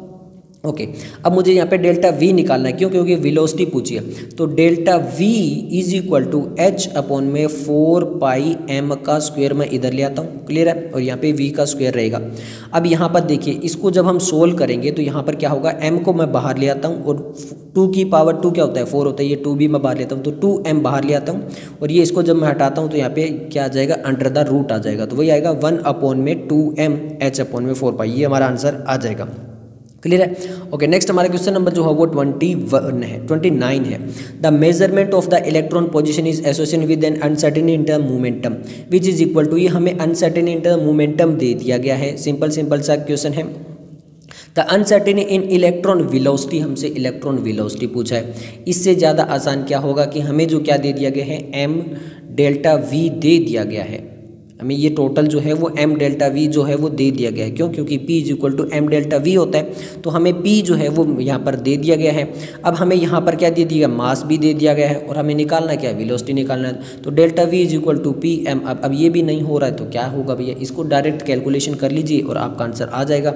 अब ऑप्शन देख लेते हैं कौन कौन से हैं। ऑप्शन हमारे पास में है 1 × 10⁵, 1 × 10⁻11, 1 × 10⁻9 और 1 × 10⁻6। तो हमारा जो यहाँ पर पूरा कैलकुलेशन जब कर लोगे तो हमारा आंसर आएगा 1 × 10⁻9 सेंटीमीटर पर सेकेंड। क्लियर है? ओके, नेक्स्ट हमारे पास में क्वेश्चन नंबर 30 है। The mass of the electron, mass of the electron दे दिया है, प्लैंक्स कांस्टेंट दे दिया है, the uncertainty involve in the measurement of the velocity with in a distance of. तो यहाँ पर डिस्टेंस का मतलब क्या है, यहाँ पर सिंपल सा हमें वापस से क्या दे दिया है, यहाँ पर ये जो डिस्टेंस दिया है ये हमें पोजीशन का चेंज दिया है कि मतलब इतनी पोजीशन यहाँ पे, तो यहाँ पर वापस वही लगा लेते हैं, delta X delta P is equal to H upon में 4 पाई, ये सेम चीज़ है। अब यहाँ पर डेल्टा पी वगैरह हमें नहीं दिया, तो प्लैंक कांस्टेंट दिया, ये वाली चीज़ दे दी है, पी को हम एम डेल्टा वी कर लेते हैं। अब यहाँ पर देखिए सिंपल आपके सामने है, क्या पूछा है हमसे, यहाँ पर पूछा क्या है, the uncertainty involve in the measurement of velocity. अब वेलोसिटी पूछा, ये पूछा, और डेल्टा एक्स भी दे दिया। डेल्टा एक्स ये हमारे पास में रहा, एम हमारे पास में ये रहा, एच हमारे पास में ये रहा, 4 पाई यहाँ पर हमें लगा लेंगे। पाई की वैल्यू 22/7 या 3.14 कुछ भी लगा लीजिए। इसको सोल्व कर लीजिए। इसको जब सोल्व करोगे तो डेल्टा वी जो है हमें एच अपॉन में डेल्टा एक्स एम 4 पाई, ये सब वैल्यू दी हुई है, ये सब वैल्यू हमें यहाँ पे लिखनी है। ये याद रखना कि एंगस्ट्रॉम को हमें मीटर में कन्वर्ट करना पड़ेगा। और यहाँ पर जब सब कुछ करके आप कर लोगे तो आपके सामने आंसर आ जाएगा 5.792 10⁶। अब देखिए मैं कैलकुलेशन नहीं करवा रहा हूँ, आपको फॉर्मूला वगैरह सब बता दिया, मैथ आप लगाते रहना। क्वेश्चन नंबर चलते हैं 31 में। क्वेश्चन नंबर 31 में है the uncertainty in momentum of an electron is. Uncertainty in the momentum दे दिया है, द अनसर्टेनिटी पोजीशन पूछा गया, विद एच दे दिया गया। वापस वही बात कर रहे हैं हम कि यहाँ पे delta X delta P is equal to H upon में 4 पाई। अब यहाँ पर ये हमें दे दिया है मोमेंटम, एच हमें ये दे दिया है, और हमें यहाँ पर ये डेल्टा एक्स निकालना है। तो delta X is equal to H upon में 4 पाई डेल्टा पी। अब ये वैल्यू रख लीजिए, आपके सामने आंसर आ जाएगा। जब इसका बहुत अच्छा सा आप आंसर निकाल लोगे, सारी कैलकुलेशन कर लोगे, तो आएगा 5.27 10⁻³ मीटर। क्लियर है? ओके। यहाँ पे कैलकुलेशन फिर मैं बता रहा हूँ, नहीं करवा रहे हैं हम, केवल जो है वो मेथड बता रहे हैं, फिर उसमें वैल्यू पुट करिए, आपके सामने answer 32। The de Broglie wavelength of a particle with mass 1 gram and velocity 100 metre square. तो ये मीटर है और ये ग्राम है, या तो इसको किलोग्राम में करना पड़ेगा। तो पहली चीज़ यहाँ पर ये चीज़ करनी पड़ेगी। अब यहाँ पर फॉर्मूला कौन सा लगेगा पहले देख लेते हैं। De Broglie wavelength particle with mass, mass दे दिया है, वेलोसिटी दे दी है, और हमसे क्या पूछा गया है, एच पूछा गया है। तो यहाँ पे lambda is equal to H upon में पी होता है, और यहाँ पे क्या हो जाएगा, एच अपॉन में एम वी लगा लेंगे, और यहाँ पर इनकी वैल्यू पुट करके और फिर हमारे पास में जो है वो आंसर आ जाएगा। अब एच की वैल्यू देखिए यहाँ पर नहीं दिया क्योंकि काफ़ी पुराना है, बट अब जो है वो एच की वैल्यू भी दे दी जाती है क्वेश्चन में, आपने देखा भी होगा रिसेंट ईयर में। तो वो सब करके और आप जो है वो आंसर निकाल लीजिए। अब कई बच्चे आंसर पूछेंगे तो आएगा 6.63 × 10⁻³ मीटर। क्लियर है? ओके। नेक्स्ट हम क्वेश्चन नंबर जो है वो चलते हैं 33 की तरफ। 33 में हमसे क्या पूछा गया, देख लेते हैं क्या पूछा गया। The position of both an electron and helium atom is known. अब पोजीशन बता दिए 1 nanometre. Further the momentum of the electron is within the, हमें जो है वो मोमेंटम बता दिया गया है।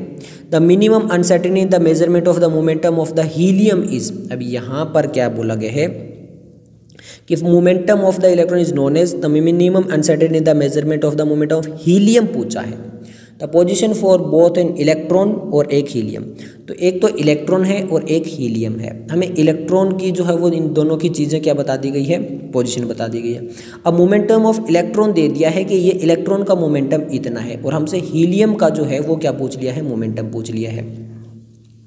अब सिंपल सा समझिए आप, यहाँ पे कुछ भी नहीं लगाना है। According to the uncertainty principle, यहाँ पर क्या कहता है कि product of uncertainty in position और अनसर्टेनिटी मोमेंटम जो होता है वो कांस्टेंट होता है फॉर ए पार्टिकल। वो पार्टिकल कोई भी हो, वहाँ पर जो अनसर्टेनिटी पोजीशन या फिर अनसर्टेनिटी इन मोमेंटम जो है वो सेम ही रहेंगे। तो यहाँ पर हमसे मोमेंटम पूछा है, तो मोमेंटम जो है जितना इलेक्ट्रॉन का था उतना ही किसका रहेगा, हीलियम का रहेगा। तो इसका कितना है 5 × 10⁻16, तो इसका भी इतना ही रहेगा। तो आंसर आ जाएगा ऑप्शन डी। डेल्टा पी जो है, डेल्टा मोमेंटम जो है वो दोनों के लिए बिल्कुल सेम रहेगा। क्लियर है? ओके। नेक्स्ट हम क्वेश्चन नंबर जो है वो 34 देख लेते हैं। क्वेश्चन नंबर 34 में क्या दिया गया भैया, अनसर्टेनिटी। अब आपको बता दूं ये जो डी ब्रोगली वेवलेंथ वाला जो है ना, वो फिजिक्स में जो मॉडर्न फिजिक्स वाला पोर्शन है उससे हर साल क्वेश्चन आ रहा है। तो ये वाला जो पोर्शन है वो आपको फिर से बता रहा हूँ, मॉडर्न फिजिक्स में क्लास 12th में लास्ट का जो पोर्शन है वहाँ से आप देख भी सकते हो, टॉपिक से बहुत बार क्वेश्चन आया, लगभग हर दूसरे साल या हर साल क्वेश्चन आता रहता है। तो आपको डी ब्रोगली वाला अच्छे से करना है, ये वाला लिंक वहाँ पर भी होता है।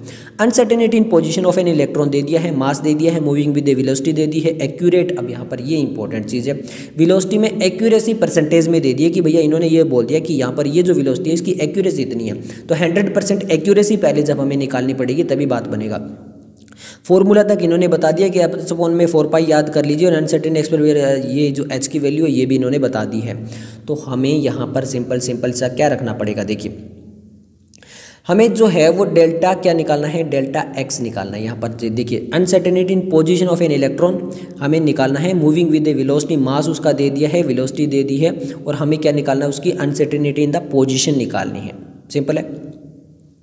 Delta X delta P is equal to क्या हो गया h अपॉन में 4 पाई, ये तो हो गया। ओके, यहाँ पर डेल्टा पी को हम एम वी में लिखेंगे, एम हमारा दे दिया v। अभी v का इंपॉर्टेंट पॉइंट क्या है कि यहाँ पे हमें परसेंटेज में दे दिया कि इसकी इतनी एक्यूरेसी है। जब हम इसकी 100% एक्यूरेसी निकालनी पड़ेगी, एक्चुअल वेलोसिटी हमें इसकी निकालनी पड़ेगी, उसके लिए क्या करेंगे हम पहले परसेंटेज को नॉर्मल में कन्वर्ट कर लेते हैं। तो 0.001 है, नॉर्मल में कन्वर्ट करने के लिए अपॉन में 100 लगा लिया, बिल्कुल सही है। अब ये जो एक्यूरेसी हम किसकी निकाल रहे हैं, इसकी निकाल रहे हैं, तो इससे मल्टीप्लाई कर देते हैं 3 × 10⁴ सेंटीमीटर। अब यहाँ पर इस सबको कर लीजिए, इसको जब हटाओगे तो अपॉन में यहाँ पे 3 0 और आ जाएगी, टोटल 5 0 हो जाएगी। यहाँ पर इस सबको करोगे तो यहाँ पे ये 4 से ये 4 0 कट जाएगी, ये आ जाएगा 0.3। क्या आ जाएगा आपका 0.3 सेंटीमीटर पर सेकंड एक्चुअल वेलोसिटी निकल कर आएगी। अब ये ध्यान देना है, जब भी किसी में इतना दे दिया कि उसकी एक्यूरेसी नहीं है तो उसको पहले एक्यूरेट निकाल लीजिए। बस अब हमारा निकल के आ चुका है आंसर। क्या निकालना है, देखिए हमें डेल्टा एक्स निकालना है, एम हमारा दे चुके हैं, डेल्टा वी हम निकाल चुके हैं 0.3 और एच हमारा पास में दिया हुआ है यहाँ पर, और 4 पाई वैल्यू यहाँ पर लिख लीजिए। तो यहाँ पे delta X is equal to H upon में M delta V 4 pi, delta V यहाँ पे 0.3 है, एम हमारे पास एज इट इज़ ये लगाना है और एच हमारे पास में ये लगाना है और 4 पाई की वैल्यू लगा देनी है, पाई की वैल्यू 3.13। ओके, क्लियर है, कोई भी लगा लीजिए 22 अपॉन में 7 वाली और हमारा आंसर निकाल लीजिए। अब आंसर यहाँ पर क्या आएगा, आंसर आएगा 1.93 सेंटीमीटर। क्लियर है, ओके। नेक्स्ट हम क्वेश्चन नंबर जो 35 की तरफ चलते हैं। क्वेश्चन नंबर 35 हमारा 1989 का है। Which of the following statement do not form an part of Bohr model of hydrogen atom, यानी यहाँ पर बोहर मॉडल जो हाइड्रोजन एटम दिया था उसके अकॉर्डिंग कौन सी पार्ट नहीं है यहाँ पे। Energy of the electron in the orbit are quantized, यानी जो एनर्जी होती है इलेक्ट्रॉन की वो ऑर्बिट्स के अंदर क्वांटाइज्ड हो जाती है। The electron in the orbit nearest the nucleus has the lowest energy. See a electron revolves in different orbit around the nucleus and ये the position and velocity of the electron in the orbit can not be determined simultaneously. इन्होंने बोला according to Bohr model. अब यहाँ पर ये जो है ना पोजीशन और velocity of the electron orbit can not be determined simultaneously, ये हेजनबर्ग अनसर्टेनिटी प्रिंसिपल है, बोहर पोस्टुलेट वगैरह नहीं है। ये क्या है, ये हेजनबर्ग अनसर्टेनिटी प्रिंसिपल है। तो ये अकॉर्डिंग टू बोहर नहीं है, ये हेजनबर्ग के अकॉर्डिंग है, तो आंसर आ जाएगा ऑप्शन डी। क्लियर है, ओके। तो जो नेक्स्ट टॉपिक है वो हमारा quantum mechanical model of atoms है, और ये सबसे इंपॉर्टेंट टॉपिक है इस चैप्टर का, क्योंकि लगभग यहाँ से हर साल लगभग क्वेश्चन बन रहे हैं और बहुत सारे क्वेश्चन इसी टॉपिक से हमें देखने को मिलेंगे। तो आपको पता है कि जो क्वांटम नंबर है होते हैं वो कितने होते हैं, 4 होते हैं। एक होता है प्रिंसिपल क्वांटम नंबर जिसको एन से रिप्रेजेंट करते हैं, एक होता है एजीम्यूचुअल क्वांटम नंबर जिसको एल से रिप्रेजेंट करते हैं, एक हमारे पास में होता है मैग्नेटिक क्वांटम नंबर जिसको m से रिप्रेजेंट करते हैं, और एक होता है हमारे पास में स्पिन क्वांटम नंबर जिसको हम s से रिप्रेजेंट करते हैं। ये तो चीज़ें आपको पता होगी। अब यहाँ पर जो प्रिंसिपल क्वांटम नंबर है वो बताता है हमें सेल के बारे में, यानी कौन से सेल के अंदर है, और n की वैल्यू जो होती है वो 1 से स्टार्ट होती है, 1 2 3 4 करके। मैं थोड़ा सा टॉपिक पहले बता रहा हूँ क्योंकि यही जो क्वेश्चन है इसी टॉपिक से रिलेटेड आते रहेंगे। फिर जो आपका होता है वो सबसेल बताता है, क्या बताता है, सबसेल बताता है और शेप बताता है।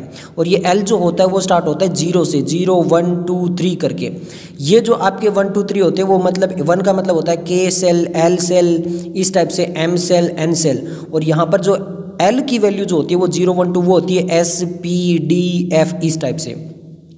अब बात करते हैं मैग्नेटिक क्वांटम नंबर जो कि m से रिप्रेजेंट होता है। वो क्या बताता है, ओरिएंटेशन बताता है। आप शब्दों पे ध्यान देना, लिखाई जो है वो बहुत ही गंदी होने वाली है। तो यहाँ पे वो किससे स्टार्ट होता है, ओरिएंटेशन से स्टार्ट होता है। ओरिएंटेशन बताता है। अब m की जो वैल्यू होती है वो क्या होती है, m की जो वैल्यू होती है वो होती है 2l+1, यानी जो l की वैल्यू होगी वो यहाँ पे हम जब रख देंगे तो हम m की वैल्यू मिल जाएगी। और ये जो कहाँ से कहाँ तक होती है, ये -l से लेके +l तक होती है। -l से लेके +l का कैसे मतलब हो गया, जैसे फॉर एग्जांपल हम यहाँ पर जो है वो l की वैल्यू रखते हैं यहाँ पर क्या 0, ठीक है, नहीं चलो 1 रख देते हैं। तो l की वैल्यू रख देते हैं 1, तो 1 2 × 1 क्या हो गया, 2 + 1 3। तो ये हो गया टोटल, तो कितने हो गए, 3 हो गए। यानी m जो होंगे ओरिएंटेशन वाले वो टोटल ऑर्बिट 3 होंगे। बट यहाँ पर ये कहाँ से कहाँ तक चलेंगे, देखिए L की वैल्यू क्या थी, L की वैल्यू हमने रखी थी 1, तो ये होगा -1 फिर 0 फिर +1, तो टोटल कितने हो गए, ये 3 हो गए, -1 0 3।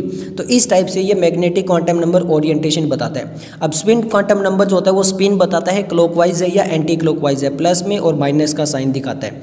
ये चीज़ें क्लियर होगी ओके। फिर आता है एक एनर्जी लेवल, जो हम ऑर्बिट को फिल करेंगे ना वो एनर्जी लेवल पे होता है। एनर्जी लेवल के अंदर क्या होता है, जो प्रिंसिपल क्वांटम नंबर है प्लस एजीमुथल क्वांटम नंबर जो होता है उनको ऐड कर देते हैं तो हमें एनर्जी मिल जाती है। क्लियर है। अब जिसकी जितनी ज़्यादा एनर्जी होगी उसकी n+l वैल्यू भी उतनी हाई होगी। अब आप कहोगे कि ऐसा भी तो हो सकता है कि सेम वैल्यू आ जाए। फॉर एग्जाम्पल मैं ले लेता हूँ n को मैं 4 ले लेता हूँ, तो 4 + 0 करूँगा तो मैं यहाँ पर कितना मिलेगा, 4 मिलेगा। फिर उसके बाद में मैं ले लेता हूँ यहाँ पर क्या 3 + 1 करूँगा तो भी यहाँ पर 4 मिलेगा। तो अब इसमें क्या होगा, इसमें वो होगा जिसकी n की वैल्यू हाई होगी। यहाँ पर n की वैल्यू हाई है तो इसकी एनर्जी ज़्यादा हाई मानी जाएगी अगर ये वैल्यू जबकि दोनों की सेम आती है। तो ये आपको पॉइंट्स कुछ कुछ मैंने बता दिए जो ज़्यादातर क्वेश्चन में आएंगे। तो चलिए स्टार्ट करते हैं। क्वेश्चन नंबर 36 नीट 2019 में पूछा गया 4d 5p 5f and p orbital are arrange in order of their decreasing energy.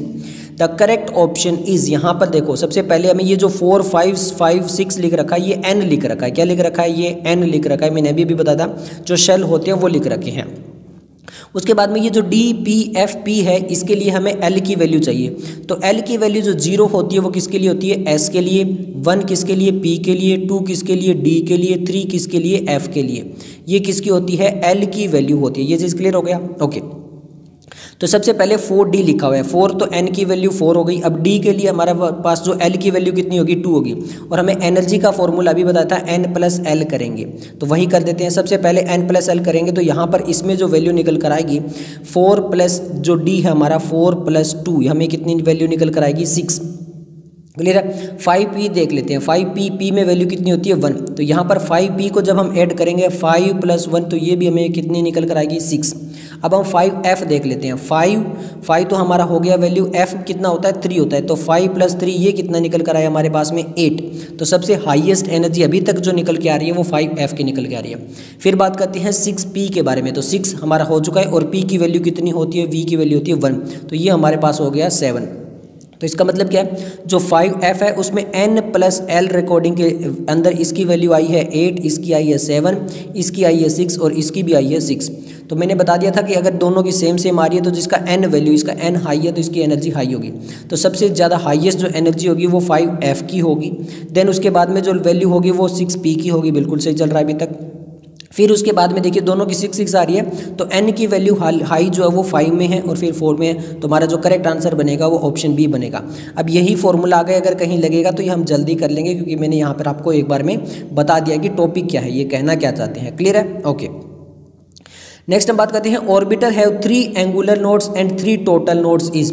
अब यहाँ पे बोला गया कि ऑर्बिटल जो है उसमें 3 एंगुलर नोड है एंड 3 ही टोटल नोड है। तो क्या होगा, वो 5p होगा, 3d होगा, 4f होगा, 6d होगा। ओडिशा नीट 2019 में क्वेश्चन पूछा गया। तो इसकी वैल्यू के लिए हम क्या करते हैं, देखिए नंबर ऑफ एंगुलर नोड्स जो होते हैं, नंबर ऑफ एंगुलर नोड्स जो होते हैं वो इक्वल टू होते हैं l की वैल्यू के। मतलब जितने l होगा उतना ही एंगुलर नोड्स होगा। क्लियर है। Okay, total number of nodes पूछ लिया जाए, अगर हमसे टोटल नंबर ऑफ नोड्स पूछ लिया जाए तो वो जो वैल्यू होती है वो होती है n-1। तो सबसे पहले क्या लिखा गया, एंगुलर नोड्स जो हैं वो l है, l मतलब 3 है, ये l जो है वो 3 है।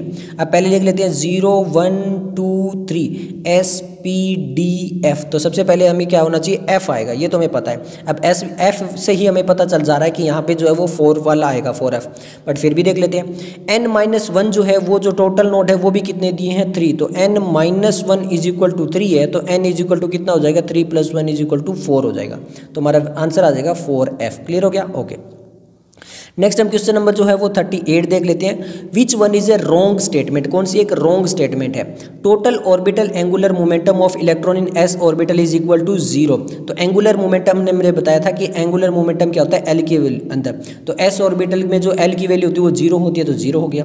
N orbital is designed bye 3 quantum numbers while N electron in an atom is designed by the 4 quantum numbers. Orbital जो होता है वो केवल 3 क्वांटम नंबर से पता चल जाता है, बिल्कुल सही है। बट जो इलेक्ट्रॉन होता है क्योंकि वो किस डायरेक्शन में मूव कर रहा है, क्लॉकवाइज एंटी क्लॉकवाइज, तो वो स्पिन क्वांटम नंबर से पता चलता है। तो ये भी बिल्कुल सही है। हमसे रॉन्ग पूछा है। The electronic configuration of nitrogen atom is, यहाँ पर ये जो है वो बताया गया है। तो अब यहाँ पर देखिए, अगर यहाँ पर ये फिल हो गया, यहाँ पर ये फिल हो गया, ये फिल हो गया, ये फिल हो गया, अब इसकी डायरेक्शन देखिए क्या है, इसकी डायरेक्शन जो है वो गलत लिखी हुई है। क्यों? क्योंकि जब यहाँ पर ये हाफ फिल्ड हो रहे होते हैं तो इन सब की डायरेक्शन सेम रहेगी, यानी ये जो है वो अप साइड में आएगा। फिर जब सेकेंड होगा तो वो down side down side down side इस टाइप से आएगा, मतलब एक क्लॉकवाइज हो गया तो एक अप साइड और अप साइड ही चलेगा। ये जो इलेक्ट्रॉनिक कॉन्फ़िगरेशन में ये जो फिलअप है वो क्या किया गया है, गलत किया गया है। तो हमारा आंसर बनता है यहाँ पे ऑप्शन सी, क्योंकि ये स्टेटमेंट यहाँ पे गलत होगी। The value of M for D Z square is zero, यहाँ पे डी जेड स्क्वायर की वैल्यू जो होती है वो जीरो होती है, बिल्कुल सही है। आ गया नीट 2018 में क्वेश्चंस।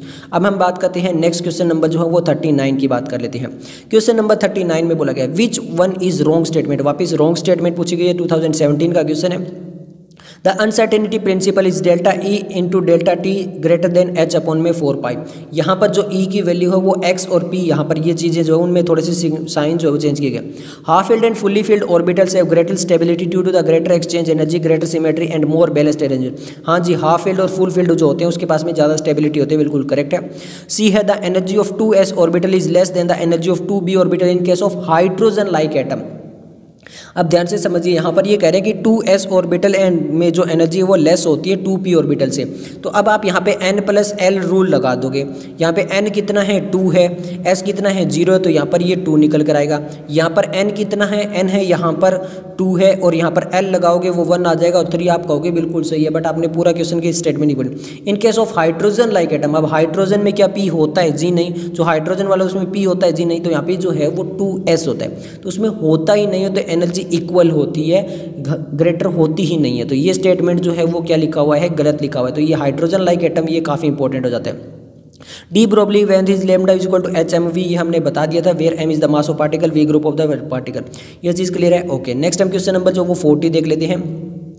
क्वेश्चन नंबर 40 में हमसे पूछा गया है how many electron can fit in the orbital for which n is equal to 3 l is equal to. देखिए, एक ऑर्बिटल में कितने इलेक्ट्रॉन आ सकते हैं मैक्सिमम। ऑर्बिटल की बात करें तो ऑर्बिटल में केवल एक ऑर्बिटल में 2 ही इलेक्ट्रॉन आ सकते हैं। अब इन्होंने कहा है n जो है वो 3 है, l1 का मतलब क्या है, तो 3 फी के अंदर एक ऑर्बिटल में मैक्सिमम 2 इलेक्ट्रॉन आ सकते हैं। तो 2, 6, 10 या 14, तो 2 ही आ सकते हैं।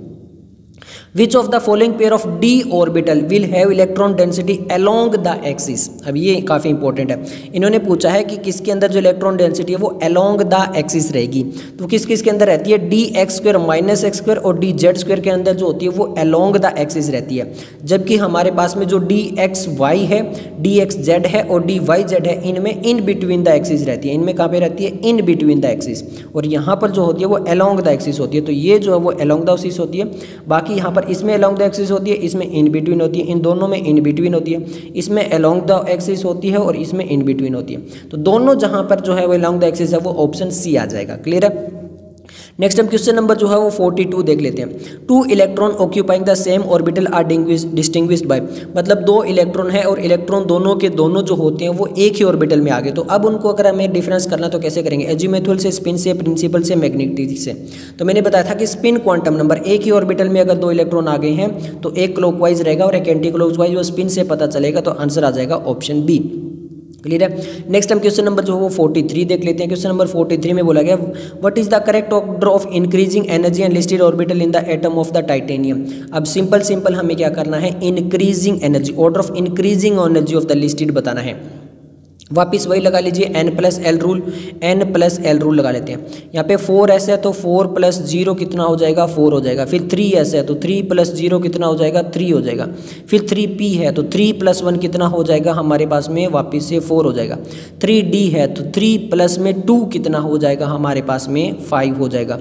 तो हाईएस्ट एनर्जी जो आएगी वो 5 की आएगी, तो मतलब 3d की सबसे हाईएस्ट एनर्जी आएगी। या तो इसमें से हो सकता है या फिर इसमें से हो सकता है। क्लियर है। तो यहाँ पर 3d की जो एनर्जी है वो सबसे हाईएस्ट है। देन हमारे पास में 4s की, क्यों, क्योंकि यहाँ पे 4s कितना होता है, 4 होता है। अब देखिए n की वैल्यू हाईएस्ट होनी चाहिए, तो ये 4 हो गया। अब 3p कितना होता है, 3p जो हमारा होता है वो भी 4 होता है, और 3s तो हमारा केवल 3 था। तो 3, 4, 4, 5 था, तो हमारा करेक्ट आंसर बन गया ऑप्शन सी। क्लियर हो गया। ओके, नेक्स्ट हम क्वेश्चन नंबर जो है वो देखने वाले हैं 44। The number of d electron in Fe2+, Z is equal to 26 is not equal to the number of electron in which of the following. यानी हमें ये बताना है कि जो Fe2+ है उसके अंदर जितने d इलेक्ट्रॉन है, मतलब d ऑर्बिटल के अंदर जितने इलेक्ट्रॉन है उतने सभी में है, बस एक में नहीं है, वो बताना है कितना है। तो सबसे पहले हमें ये देखना होगा कि जो d इलेक्ट्रॉन Fe2+ वाले में d में कितने इलेक्ट्रॉन है। कॉन्फ़िगरेशन आपको पता होनी चाहिए, कॉन्फ़िगरेशन क्या होती है। लास्ट वाली कॉन्फ़िगरेशन देखें तो वो होती है 3d6 4s2। अब यहाँ पर देखिए समझिए, यहाँ पर 2+ का मतलब है 2 इलेक्ट्रॉन हट चुके हैं। तो 2 इलेक्ट्रॉन कौन से हटे, s वाले जो दोनों इलेक्ट्रॉन है वो रिमूव हो चुके हैं। अब d के अंदर हमारे पास में इलेक्ट्रॉन कितने हैं, 6। तो इसका मतलब है कि यहाँ पर ये जितने भी हैं इनके अंदर अगर 6 इलेक्ट्रॉन है तो सही है, अगर 6 इलेक्ट्रॉन नहीं है तो फिर बात नहीं बनने वाली। सेकेंड है d इलेक्ट्रॉन इन Fe, तो वापिस से वो d इलेक्ट्रॉन इन Fe में तो हमारा 26 ही रहेगा, क्योंकि जो यहाँ पे 2 रिमूव हुए हैं वो s से रिमूव हुए हैं, तो इससे तो कोई फ़र्क ही नहीं पड़ने वाला है। अगर वहाँ पे 2 आ भी जाते हैं वापस तो वो s में आएंगे, d में नहीं आएंगे। तो जी हाँ, यहाँ पर भी 6 इलेक्ट्रॉन थे हमारे पास में और यहाँ पर भी 6 इलेक्ट्रॉन है। अब बात करते हैं p इलेक्ट्रॉन इन Ne, जो नियॉन गैस होती है उसमें अंदर p इलेक्ट्रॉन कितने होंगे। तो जो नियॉन गैस होती है उसका फॉर्मूला क्या होता है, नियॉन में होता है क्या हमारे पास में 1s2 2s2 2p6। क्लियर है। तो यहाँ पर p में पूछे तो p में कितने इलेक्ट्रॉन है हमारे पास में, टोटल 6 इलेक्ट्रॉन है। तो यहाँ पर भी 6 थे, यहाँ पर भी 6 थे, यहाँ पर भी 6 है। अब हम देखते हैं next option C. Option C में बोला गया है the s electron in magnesium Mg, जो मैग्नीशियम है उसके अंदर कितने होंगे। तो मैग्नीशियम में भी कितने होंगे, s में पूछा गया। तो मैग्नीशियम क्या होगा, 1s2 2s2 2p6 3s2। अब यहाँ पर देखिए s में 2 है 2 है 2 है, तो टोटल 2 2 4 2 6। तो s के अंदर भी यहाँ पर 6 इलेक्ट्रॉन हो गए। अब वैसे भी हमारा आंसर ये बच जाता है, बट फिर भी देख लेते हैं। तो हमारा जो p इलेक्ट्रॉन होगा यहाँ पर जो p इलेक्ट्रॉन होगा उसमें क्या आएंगे हमारे पास में, यहाँ पर जो है वो 2p6 और 3p5 आएंगे। तो यहाँ पे 2p6 में आएंगे तो यहाँ पर कितना हो जाएगा, 6 इलेक्ट्रॉन हो जाएगा, यहाँ पे कितना हो जाएगा 5 हो जाएगा। तो टोटल 11 इलेक्ट्रॉन हो गए। जबकि जो क्लोरीन का जो p है उसमें 11 इलेक्ट्रॉन हो रहे हैं, जो कि गलत है, क्योंकि यहाँ पे 6 इलेक्ट्रॉन होने चाहिए, तो तब ये सेम होता। तो ये हमारा आंसर आ जाएगा ऑप्शन डी। नेक्स्ट हमारा क्वेश्चन नंबर 45 देख लेते हैं। क्वेश्चन नंबर 45 में बोला गया था angular momentum of the electron in d orbital is equal to. Angular momentum का फॉर्मूला क्या है, एंगुलर सिंपल एंगुलर मोमेंटम का देखिए, एक ऑर्बिटल एंगुलर मोमेंटम होता है और एक एंगुलर मोमेंटम होता है। एंगुलर मोमेंटम का जो फॉर्मूला होता है वो होता है l+1 अपॉन में h अपॉन में 2 पाई, और इसको ऐसे भी लिख सकते हैं h क्रॉस। क्लियर है, ये 2 पाई h अपॉन 2 पाई को इस h क्रॉस करके लिख सकते हैं। तो यहाँ पर क्या हो गया देखिए, √l अपॉन में l+1, ये हमें लिखना है। अब d ऑर्बिटल है, d में s l की वैल्यू देख लेते हैं। तो l की वैल्यू क्या होगी देखिए 0 1 2, तो ये हो गया SPD। तो d की वैल्यू जो आ रही है वो 2 आ रही है। तो अब हम क्या करेंगे, √2 2 + 1 और h है।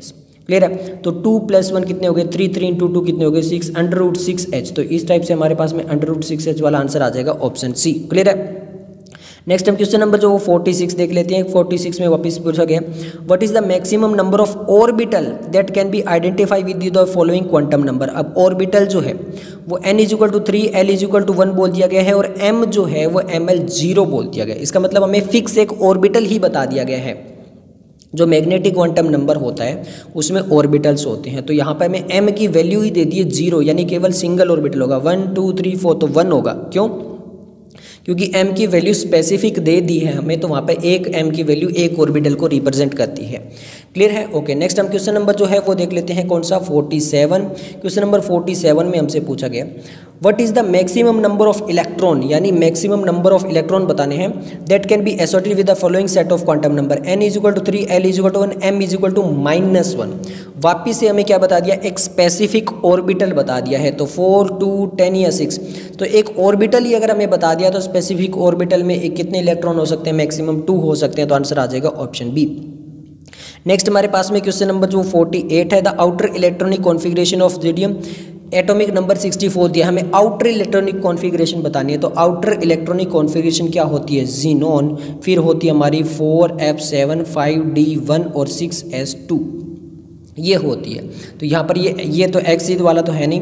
अब 4f7 देख लेते हैं। 4f7 ये वाला है, 5d1 और 6 2 ये हमारा आंसर आ जाएगा। क्लियर है? ओके, नेक्स्ट हम क्वेश्चन नंबर जो 49 देख लेते हैं। 49 बोला गया maximum number of electron in a subshell बोला गया है। सब सेल पूछा गया विद द l = 3 n = 4। अब देखिए सब सेल बोला गया ना, हमें ऑर्बिटल नहीं बोला गया। Magnetic quantum number magnetic quantum number की वैल्यू एक ऑर्बिटल को दिखाती है, बट हमसे सब सेल पूछे यानी एल के अंदर कितना है। तो सिंपल से हमें एल वाला देखना है। तो देखिए 0 1 2 3 S P D F, F हो गया हमारा। तो F में कितने ऑर्बिटल होते हैं? टोटल 7 ऑर्बिटल होंगे। अब आप कैसे निकालोगे? तो सिंपल देखिए m = 2l + 1। तो यहाँ पे l की वैल्यू कितनी है? 3, 2 × 3 + 1। तो कितने ऑर्बिटल आ गए? टोटल 7 ऑर्बिटल आ गए। अब एक ऑर्बिटल में कितने इलेक्ट्रॉन होते हैं? 2। तो 7 में कितने हो जाएंगे? 14। तो आंसर आ जाएगा ऑप्शन ए। क्लियर है? नेक्स्ट हम बात करते हैं किसके बारे में? नेक्स्ट हम बात करने वाले हैं 50 नंबर क्वेश्चन। 50 नंबर क्वेश्चन में बोला गया the correct set of 4 quantum number for the valence electron of rubidium atom Z = 37 is. अब हमें रुबिडियम एटम बताना है। रुबिडियम किस में आता है? देखो हेलिना की रब। तो यहाँ पर ये जो हमारा रब वाला है इसके अंदर आ रहा, तो मतलब 1 2 3 4 5। तो हमारा ये किसके अंदर आ रहा है? सेल जो है वो 5। तो n = कौन सा आ रहा है हमारे पास में? 5 आ रहा है। क्लियर है? ये किसके अंदर होता है? S के अंदर होता है। सबसे पहला जो होता है ग्रुप उसी के अंदर होता है, तो S के अंदर होता है। S के लिए L की वैल्यू कितनी हो गई? 0 हो गई। अगर L की वैल्यू 0 हो गई तो हमारे पास में जो M की वैल्यू निकालते हैं वो 2l + 1 करके निकालते हैं। तो यहाँ पर क्या होगा? 2l 0 + 1। तो यहाँ पर हमारे पास में टोटल जो वैल्यू ही रहेगी वो 0 रहेगी। क्लियर है? तो अब ये देख लेते हैं हमारे पास में सबसे पहले वैल्यू क्या आएगी? 5 में L की वैल्यू अगर 0 है तो M भी जो हमारा 0 हो गया, और ये +1 -1। तो यहाँ पर हमारा आंसर जो आ सकता है ये आ सकता है। क्लियर है? तो हमारा आंसर आपके सामने है। अब नेक्स्ट हम बात करते हैं कहाँ पर? 51 नंबर क्वेश्चन में। 51 नंबर क्वेश्चन में पूछा गया, देखिए the orbital angular momentum of A p electron is given is. अब h/2π दे दिया है हमें, यहाँ पर वाला वो वाला फॉर्मूला लगाना पड़ेगा। तो पहले ही हम इसको ऐसे लिख रहे थे, अब हम इसको टोटल कैसे लिखते हैं? l + 1 h/2π।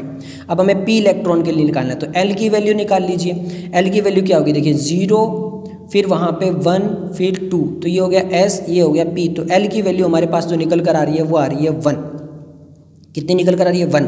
तो यहाँ पर 1 × 1 + 1, तो हमारे 2 × 2। तो ये हमारे पास में क्या निकल के आ रही है? √2 h/2π। अब ऐसा कोई ऑप्शन है जहाँ पे हमारे पास में होनी चाहिए h/2π। अब ऐसा तो हमारे पास में कोई भी ऑप्शन नहीं है, तो फिर कैसे निकालेंगे? देखिए अब जो 2 होता है उसको कैसे लिख सकते हैं?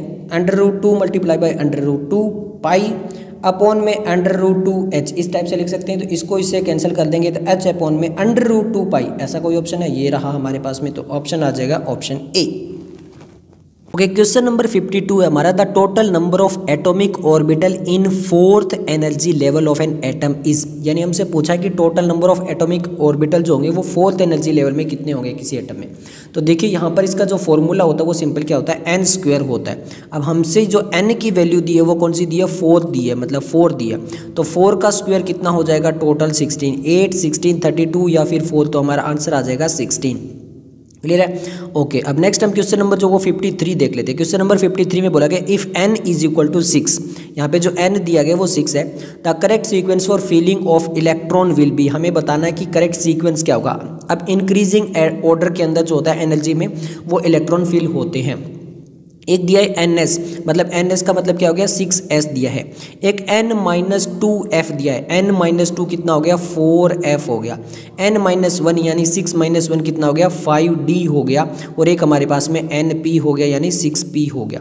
अब हम n + l रूल लगा लेते हैं। तो 6 + 0 कितना होगा? 6 ही होगा। और इसके बाद में 4 + 3 कितना होगा? हमारे पास में 7 हो जाएगा। फिर 5 + d यानी 5 + 2 कितना होगा? ये भी 7 हो जाएगा। और 6p हमारा 6 + 1 ये भी कितना हो जाएगा? 7 हो जाएगा। तो मतलब ये तीनों तो इक्वल है और इसमें कम एनर्जी है। तो इसका मतलब सबसे पहले जो आएगा वो तो ns आएगा, वो तो सभी में जो है वो लिखा हुआ है। अब अकॉर्डिंग टू द रूल जो है वो n की वैल्यू हाई होनी चाहिए। तो यहाँ पर n की वैल्यू क्या है? यहाँ पर 6 है, यहाँ पर भी क्या है? 6 है। ये तो आएंगे नहीं। क्लियर है। ओके, तो 6 वाले 6p वाले आएंगे सबसे पहले। फिर क्या आएगा 5d आएगा आपका, और फिर क्या आएगा 4f आएगा, क्योंकि अकॉर्डिंग टू n रूल जो है वो चलेंगे हम। तो हमारा जो आंसर बनेगा वो बनेगा ऑप्शन ए। क्लियर है। ओके, नेक्स्ट हम क्वेश्चन नंबर 54 देख लेते हैं। The maximum number of electron in a subshell of an atom is determined by the following. Maximum number of electron जो होते हैं किसी सब सेल में वो कैसे डिटरमाइन किए जाते हैं। ऑप्शन क्या दिए हुए हैं, सबसे पहले हम ऑप्शन देखेंगे। देखिए ऑप्शन दिया हुआ है 2l+1, 4l-2, 2n² या फिर 4l+2। तो सबसे पहले अगर हम ऑर्बिटल निकालते हैं तो वहाँ पे जो फॉर्मूला होता है, एक ऑर्बिटल में 2 इलेक्ट्रॉन होते हैं। ऑर्बिटल वाला क्या होता है, m वाला जो ऑर्बिटल बताता है तो 2l+1 होता है। अब एक ऑर्बिटल में 2 इलेक्ट्रॉन होते हैं तो ये फॉर्मूला होता है 2 × 2l+1। क्या होता है 2l+1। क्लियर है। मल्टीप्लाई बाय 2 कर दिया, क्योंकि हमसे पूछा क्या है, इलेक्ट्रॉन पूछा है। अब इसको मल्टीप्लाई कर लेते हैं तो 2 को 2 से करेंगे 4l, और इसको इंटू 2 करेंगे तो +2 आ जाएगा। तो 4l+2 वाला जो फॉर्मूला है वो निकाल सकते हैं अगर हमें इलेक्ट्रॉन निकालने हैं किसी सब सेल के अंदर। तो क्लियर है, ये फॉर्मूला याद रख सकते हो। नेक्स्ट हम क्वेश्चन नंबर जो 55 देख लेते हैं। विच of the following is not permissible arrangement of the electron in atom, यानी कौन सा इनमें से जो एप्लीकेबल नहीं होगा। n = 5, l = 3, m = 0, n = 3, l = 2, m = -3, n = 3, l = 2, m = -2, n = 4, l = 0, m = 0। अब यहाँ पर देखिए सिंपल सा है, m की वैल्यू क्या बताई थी हमने, m बोला था कि +l से लेके -l तक हो जाता है। तो l की वैल्यू यहाँ पर दी हुई है 2, तो ये +2 से लेके -2 तक हो सकता है। बट इन्होंने क्या -3, तो ये क्या दे दिया, गलत दे दिया, यही चीज़ नहीं एप्लीकेबल हो सकती। तो आंसर आ जाएगा ऑप्शन बी। नेक्स्ट हम क्वेश्चन नंबर 56 देख लेते हैं। क्वेश्चन नंबर 56 में हमसे क्या पूछा गया, consider the following set of quantum number. ये हमारे पास में क्वांटम नंबर दिए हैं। विच of the following set of quantum number is not possible, यानी कौन सा क्वांटम नंबर पॉसिबल ही नहीं है। तो सबसे पहले देखिए n = 3, l = 0, m = 0 पॉसिबल है। n = 2, l = 2, अब ये पॉसिबल नहीं है। क्यों, क्योंकि देखिए n जो होता है वो 1 से स्टार्ट होता है, 1 2 3 4 चलता है। बट l जो होता है वो 0 से स्टार्ट होता है और n-1 तक जाता है। मतलब l जो होता है वो -1 होना चाहिए, एक कम होना चाहिए। तो यहाँ पे l जो हो सकता था वो 1 और 0 हो सकता था, इसके इक्वल नहीं हो सकता था। तो एक तो ये वाला हो गया। थर्ड देख लेते हैं, n = 4, l = 3 और m = 2, ये बिल्कुल एप्लीकेबल होता है।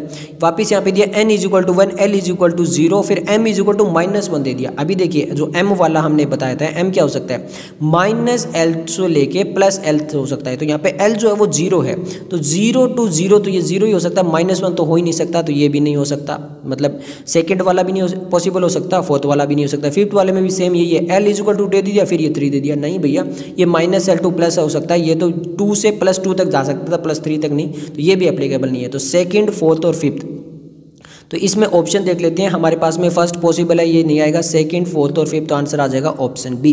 नेक्स्ट हम क्वेश्चन नंबर जो 57 देख लेते हैं। 57 में बोला गया the orientation of N atomic orbital is govern by. तो ओरिएंटेशन किसके द्वारा बताया जाता है, प्रिंसिपल, एजीमुथल, स्पिन या फिर मैग्नेटिक क्वांटम नंबर। तो मैं ये आपको तो पहले ही बता चुका हूँ, मैग्नेटिक क्वांटम नंबर, तो आंसर आ जाएगा ऑप्शन डी। नेक्स्ट हमारा क्वेश्चन नंबर जो 58 है, the following quantum number are possible for how many orbitals. यहाँ पे बोल दिया कि ये क्वांटम नंबर कितने के लिए पॉसिबल हो सकता है। n = 3, l = 2, m = +2, 1 2 3 4। तो यहाँ पर देखिए m स्पेसिफिक बता दिया है हमें। m जो है वो अगर स्पेसिफिक बता दिया है तो यहाँ पर जो मैक्सिमम नंबर ऑफ ऑर्बिटल हो सकता है वो केवल 1 हो सकता है, क्योंकि m की वैल्यू एक ऑर्बिटल को बताती है। तो यहाँ पे हमारा आंसर जो है वो आ जाएगा ऑप्शन ए। नेक्स्ट हम क्वेश्चन नंबर जो 59 देख लेते हैं। क्वेश्चन नंबर 59 में हमसे क्या पूछा गया, विच of the following set of 4 quantum number and electron will have the highest energy. Highest energy पूछा है तो n + l वाला रूल लगा लेते हैं। 3 + 2 कितना हो गया, 5 हो गया। 4 + 2 कितना हो गया, 6 हो गया। 4 + 1 कितना हो गया, 5 हो गया। 5 + 0 कितना हो गया, 4 हो गया। तो हमारा आंसर क्या आ जाएगा, ऑप्शन बी आ जाएगा। अब इसमें भी आप ध्यान रखना, तो यहाँ पर क्या है कि ये ऑप्शन जो है इसमें ऐसा भी हो सकता है कि कोई बिल्कुल गलत लिखा हो, यहाँ पर जो है वो -3 लिख दिया और एक जगह और हो गया, तो वो भी चीज़ आप ध्यान रखना। नेक्स्ट हम क्वेश्चन नंबर जो 60 की बात करते हैं। 60 में बोला गया था electronic configuration of calcium atom can be written as. Calcium atom, जो कैल्शियम होता है उसका एटॉमिक नंबर कितना होता है, 20 होता है। तो 20 में हमारे पास में जो है वो हीलियम, नियोन और आर्गन, 2 8 18 आर्गन और 2 4s2। तो हमारे पास में ये जो कैल्शियम आता है वो कौन से में आता है, 4 में आता है। तो हमारा आंसर आ जाएगा 4s2 आर्गन। क्लियर है। ये वाला आंसर आ जाएगा, तो ऑप्शन बी आ जाएगा। नेक्स्ट हम क्वेश्चन नंबर 61 देख लेते हैं। क्वेश्चन नंबर 61 में बोला गया, in a given atom no two electron can have the same value for all the quantum number, this is called, यानी कोई भी एक एटम है उसके अंदर जो 2 इलेक्ट्रॉन है वो सेम वैल्यू के कभी नहीं हो सकते चारों में से, यानी वो स्पिन क्वांटम नंबर में एक क्लॉकवाइज होगा तो एक एंटी क्लॉकवाइज होगा। ये रूल कौन सा है? हर्ट्ज रूल है, अफाव रूल है, अनसर्टेनिटी प्रिंसिपल या फिर पॉलीज एक्सक्लूजन प्रिंसिपल है। तो ये जो डेफिनेशन ये जो बताता है वो पॉलीज एक्सक्लूजन प्रिंसिपल के अकॉर्डिंग ये बताई गई है स्टेटमेंट। तो हमारा आंसर जो है वो आ जाएगा ऑप्शन डी। नेक्स्ट हम जो है वो क्वेश्चन नंबर 62 देख लेते हैं। क्वेश्चन नंबर 62 में हमें बोला गया है, फॉर एजीमुथुअल क्वांटम नंबर L = 3 है the maximum number of electron पूछा गया है हमारे पास में। तो यहाँ पर 4l+2 वाला रूल लगा सकते हैं क्या? तो यहाँ पर L की वैल्यू जो वो दी हुई है वो कितनी दी हुई है? 3 दी हुई है। तो 4 × 3 + 2 12 + 2 टोटल कितना हो गया हमारे पास में? 14 हो गया। 2 6 0 और 14, क्योंकि हमसे मैक्सिमम नंबर ऑफ इलेक्ट्रॉन सब सेल पूछा गया है, केवल एजीमुथुअल देके पूछा गया। तो हमारा आंसर आ जाएगा ऑप्शन डी, वही फॉर्मूला जो अभी आपको बताया था। नेक्स्ट हमारे पास में क्वेश्चन नंबर जो वो 63 है, the order of the filling of electron in orbital of an atom will be, वापस वही है 3d 4s 4p 4d 5s। Simple है। सबसे पहले 3d में देखते हैं, तो हमारे पास में क्या होगा? 3 + 2 ये टोटल हो गया 5, n+l रूल लगा रहे हैं वापिस से। 4 + 0 ये हो गया हमारे पास में 4, 4 + 1 ये कितना हो गया हमारे पास में? 5। उसके बाद में 4d वाला कितना हो जाएगा हमारे पास में? 4 + 2 ये हो जाएगा 6, और 5s वाला हमारे पास में कितना हो जाएगा? 5 हो जाएगा। तो हमारे पास में क्या ऑप्शन आ रहा है? 5 4 5 6 6। तो हाईएस्ट जो एनर्जी होगी वो 4d में होनी चाहिए। 4d वाला यहाँ पर हाईएस्ट एनर्जी वाला यहाँ पर और कहीं पर नहीं है, बाकी 5s दिया हुआ है। क्लियर है। उसके बाद में हम बात कर सकते हैं, तो ये 5 हो गया, ये 5 हो गया, उसके बाद में ये 5 हो गया और ये 4 हो गया। तो हमारा जो करेक्ट आंसर बनता है यहाँ पे वो बनता है ऑप्शन बी, n+l रूल लगा लीजिए, आपका आंसर आ जाएगा। नेक्स्ट हमारा क्वेश्चन नंबर जो 64 है, the electronic configuration of copper atomic orbital. जो यहाँ पर हमारे पास में Z दिया हुआ है वो कितना दिया हुआ है? 29 दिया हुआ है कॉपर का। अब देखिए हमें बताना है कि इसकी इलेक्ट्रॉनिक कॉन्फ़िगरेशन कौन सी होगी। सिंपल देखिए यहाँ पे 1s2 2s2 2p6 और 3s2 3p6, यहाँ तक तो बिल्कुल सब में सेम है। अब 4s2 या 3d9 या फिर 3d10 या फिर 4s1, 4s2 3p6 4s1 5p या फिर 4s2 4p6 3d3। अब सिंपल देखिए यहाँ पर क्या आएगा आपके सामने? सबसे पहले 3d10 आएगा, क्योंकि जो हाईएस्ट ऑर्बिटल या तो हाफ फील्ड होना चाहिए, फुल फील्ड होना चाहिए, तो वो 3d10 और फिर 4s आता है अकॉर्डिंग टू द रूल। तो यहाँ पर हमारे पास में यही रूल के अकॉर्डिंग हमारे पास में कॉन्फ़िगरेशन आती है, तो आंसर आ जाएगा ऑप्शन बी। नेक्स्ट हम जो है वो क्वेश्चन नंबर 65 देख लेते हैं। क्वेश्चन नंबर 65 में हमसे बोला गया, the total number of electron that can be accommodated in all the orbital. यहाँ पे बोला गया कि टोटल नंबर ऑफ इलेक्ट्रॉन बताना है इन ऑर्बिटल, जहाँ पे n की वैल्यू दी गई है। द प्रिंसिपल क्वांटम नंबर हमें 2 दिया गया है, एजीमुथुअल क्वांटम नंबर जो 1 दिया गया। तो यहाँ पे बताना है कि टोटल कितने इलेक्ट्रॉन आ सकते हैं। 4l + 2, l की वैल्यू है 1, तो 4 + 2 = कितना आ गया? 6 आ गया। तो हमारे पास में आंसर कितना आ गया? 6 आ गया। क्लियर है। ओके, नेक्स्ट हम क्वेश्चन नंबर जो है वो 66 देख लेते हैं। क्वेश्चन नंबर 66 में बोला गया, an ion has 18 electron in the outer most shell. कौन से के अंदर जो है वो 18 इलेक्ट्रॉन आ सकते हैं आउटर मोस्ट सेल के अंदर? कॉपर में, थैलेडियम 4+ में, सीजियम में या फिर यहाँ पे पोटेशियम। तो यहाँ में हमें बताना है कि किसके अंदर आ सकते हैं। अब देखिए सिंपल हमने अभी जो है वो कॉपर की कॉन्फ़िगरेशन देखी थी। किसकी कॉन्फ़िगरेशन देखी थी? कॉपर की कॉन्फ़िगरेशन देखी थी। ये रहा कॉपर की कॉन्फ़िगरेशन दी थी, atomic number 27 1s2 2s2 2 3p 3 but copper में अगर Cu+ हो गया, प्लस का मतलब एक इलेक्ट्रॉन चला गया, वो इलेक्ट्रॉन कौन सा जाएगा? S वाला जाएगा। अब हमारे पास में जो आउटर मोस्ट बच गया वो 3d बच गया, 3 वाला आउटर मोस्ट बच गया। प्रिंसिपल क्वांटम नंबर के जो सेल है वो आउटर मोस्ट 3rd हो गया, क्योंकि 4 वाले में से तो इलेक्ट्रॉन चला गया। अब यहाँ पे एटॉमिक नंबर जो इलेक्ट्रॉन जो काउंट कर लेते हैं 10 + 6 16 + 2 18। और हमसे क्या पूछा गया? यही तो पूछा गया। क्या पूछा गया? देखिए ध्यान से, the ion has 18 electron in outer most shell, तो कौन सा आ जाएगा? Copper plus. नेक्स्ट हम क्वेश्चन नंबर जो 67 देख लेते हैं। क्वेश्चन नंबर 67 में हमसे पूछा गया, the number of unpaired electron in n+2। अब सबसे पहले तो जो नाइट्रोजन है उसकी हमें क्या लिखनी होगी? इलेक्ट्रॉनिक कॉन्फ़िगरेशन क्या होती है? 1s2 2s2 और 2p3 होती है नॉर्मल के लिए। ये बिल्कुल नॉर्मल नाइट्रोजन की होती है। क्लियर है। एटॉमिक नंबर 7 होता है, तो यहाँ पे 3 + 4 7 हो गया। अब 2 इलेक्ट्रॉन यहाँ से रिमूव हो गए हैं, 2 इलेक्ट्रॉन रिमूव हो गए, तो 1s2 2s2 और 2p1 रह जाएगा, क्यों 2 इलेक्ट्रॉन चले गए। अब नंबर ऑफ अनपेयर्ड इलेक्ट्रॉन वाला ये 1 वाला रह जाएगा इसका, क्लियर है। तो हमारे पास में 2 0 1 3, तो कौन सा रह गया 1 रह गया, क्लियर है, okay. The maximum number of electron in a subshell is given by expression. Maximum number of electron अभी हम बता के आए थे, ये दोबारा यही आ गया है, 4l+2 वाला ऑप्शन हमारा आएगा, तो आंसर आ जाएगा ऑप्शन बी। नेक्स्ट हमारा क्वेश्चन नंबर 69 है, the number of spherical nodes in 3p orbital are. अब ये काफ़ी इंपॉर्टेंट है, हमसे पूछा गया था नंबर ऑफ स्पेरिकल नोड्स, या फिर जिसको बोल सकते हो आप रेडियल नोड्स। तो यहाँ पर देखिए रेडियल नोड्स कितने होंगे, तो इसे एक फॉर्मूला होता है, क्या वो होता है n-1 - l। अगर हमें रेडियल नोड बोल दिया जाए, स्पेरिकल नोड बोल दिया जाए, तो उसका फॉर्मूला होता है n-1 - l। n की वैल्यू हमारे पास में है 3, p है मतलब यहाँ पे l की वैल्यू जो है वो 1 है, तो हम निकाल लेते हैं 3 - 1 तो ये हमारे पास में निकल कर आएगा 1, तो 1 3 नन 2, तो हमारे पास में आएगा 1, तो आंसर आ गया ऑप्शन ए। अब हम बात करते हैं क्वेश्चन नंबर जो हमारे नीट 2021 एंड 2022 में आए हैं, वो क्वेश्चन स्टार्ट करते हैं।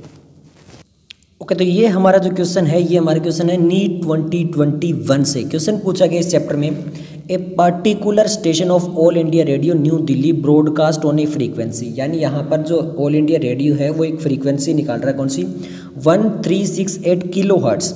The wavelength of the electromagnetic radius emitted by the transmitter. तो हमें क्या निकालनी है, वेवलेंथ निकालनी है, यानी लैम्डा निकालना है। अब स्पीड ऑफ लाइट भी हमें यहाँ पर दे दिया गया है, क्लियर है। तो हमारा एक फ्रीक्वेंसी का फॉर्मूला था, वो क्या था, कुछ याद है, c/λ था, c यानी यहाँ पर स्पीड ऑफ लाइट, बट हमें लैम्डा निकालना है, तो लैम्डा = c/μ यानी फ्रीक्वेंसी। ये चीज़ क्लियर होगी। अब ये वैल्यू हमें यहाँ पर पुट कर देनी है, c की वैल्यू ये वाली है, तो ये हमारी आ जाएगा 3 × 10⁸ डिवाइड बाय, अब देखिए ये किलो हर्ट्ज़ में है, किलो हर्ट्ज़ को हटाने के लिए हम क्या करेंगे 1368/10³ कर देंगे। अब इसको टोटल जब हम सोल्व करेंगे, तो यहाँ पर इसको सोल्व करने के बाद में हमारे सामने जो वैल्यू निकल कर आ जाएगी, और वो वैल्यू हमारी कितनी होगी, वो होगी 219.3। अब देखिए यहाँ पर आपको टोटल कैलकुलेशन करनी होगी, क्योंकि 212 का भी ऑप्शन है और 219.3 का भी ऑप्शन है, बट जब आप इसको टोटल कैलकुलेशन करोगे तो आपके सामने आंसर निकल कर आएगा ऑप्शन 2, क्लियर है। ओके, नेक्स्ट जो क्वेश्चन है वो हमारे पास है नीट 2022 से। हमारे पास में नीट 2020 के 2 क्वेश्चन है, पर दोनों अलग अलग सेक्शन से, एक सेक्शन ए से था और एक सेक्शन बी से था। क्वेश्चन क्या पूछा, if radius of the second Bohr orbit of helium ion is, इतना हमें रेडियस दिया है, किसका, हीलियम का, कौन सा है, सेकंड बोर ऑर्बिट है। What is the radius of third Bohr orbit of lithium, हमें लिथियम के थर्ड बोहर ऑर्बिट का रेडियस निकालना है। अब रेडियस का फॉर्मूला भूल गए या याद है, n² करते हैं कि हमें जो कॉन्स्टेंट है वो हटा देते हैं, क्योंकि हमें डायरेक्टली सोल्व करना है। तो ये हमारे r जो होता है वो क्या होता है, n² के डायरेक्टली प्रोपोर्शनल अपॉन में z, इस टाइप से होता है। तो हम सिंपल क्या करेंगे, n हमें देखिए यहाँ पे सेकंड बोहर ऑर्बिट दिया है, z हमें हीलियम का पता ही है 2 है, लिथियम का हमें पता होना चाहिए 3 होता है, और थर्ड बोहर ऑर्बिट का निकालना है। तो सिंपल क्या करते हैं, सबसे पहले हम बात करते हैं r/में हीलियम की। किसकी बात करेंगे, r/में हीलियम। हीलियम में जो n² रखेंगे वो n² कितना है, सेकंड है, तो ये हमारा n² हो जाएगा 4। अपॉन में z जो रखेंगे हीलियम का कितना होता है, 2 होता है, क्लियर है। अब अपॉन में यहाँ पर कर लेते हैं, इसके अपॉन में हीलियम के हमें निकालना किसका है, रेडियस निकालना है लिथियम का, क्लियर है, लिथियम का निकाल लेते हैं भाई। अब रखते हैं हम किसका, n², अब रखेंगे n², हम टोटल ऐसे जब करेंगे तो इसको n² को हम यहाँ पे रख लेते हैं और z को ऊपर ले जाएंगे, बात तो वही होने वाली है। तो n², n कितना है हमारे पास, n है थर्ड ऑर्बिट, थर्ड ऑर्बिट का मतलब हो गया है 3 का स्क्वायर, तो वो हो गया 9, और z हमारा कितना है, लिथियम कितना होता है 3, तो अब इसको कट कर लेते हैं, 2 यहाँ पे 2 चला जाएगा, 3/3, तो ये आ जाएगा 2/3, क्लियर है। अब हमें निकालना किसका है, लिथियम का निकालना है, तो अब लिथियम उधर ले जाते हैं, तो r/में हीलियम यहाँ पर इस टाइप से आ जाएगा हमारे पास में, r helium × 3/2 = r of lithium. ये चीज़ क्लियर हो गई।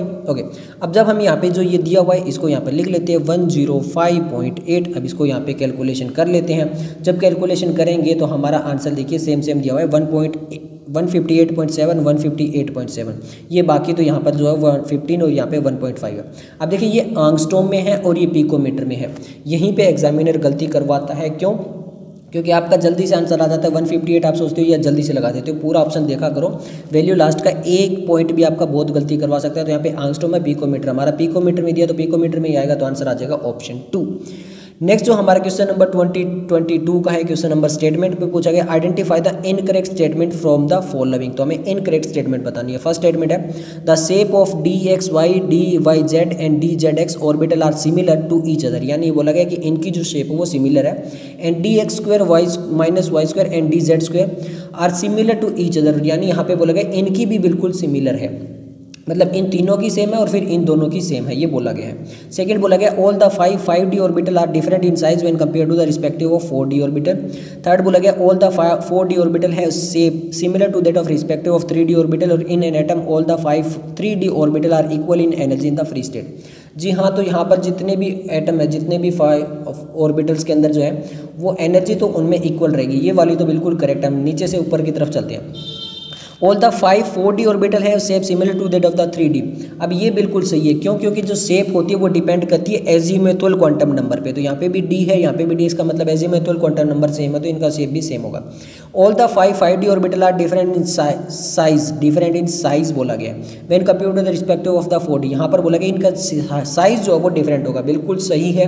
क्यों? क्योंकि जो साइज होता है ना, साइज वो प्रिंसिपल क्वांटम नंबर यानी n पर डिपेंड करता है, जबकि शेप जो होती है वो l पर डिपेंड करती है।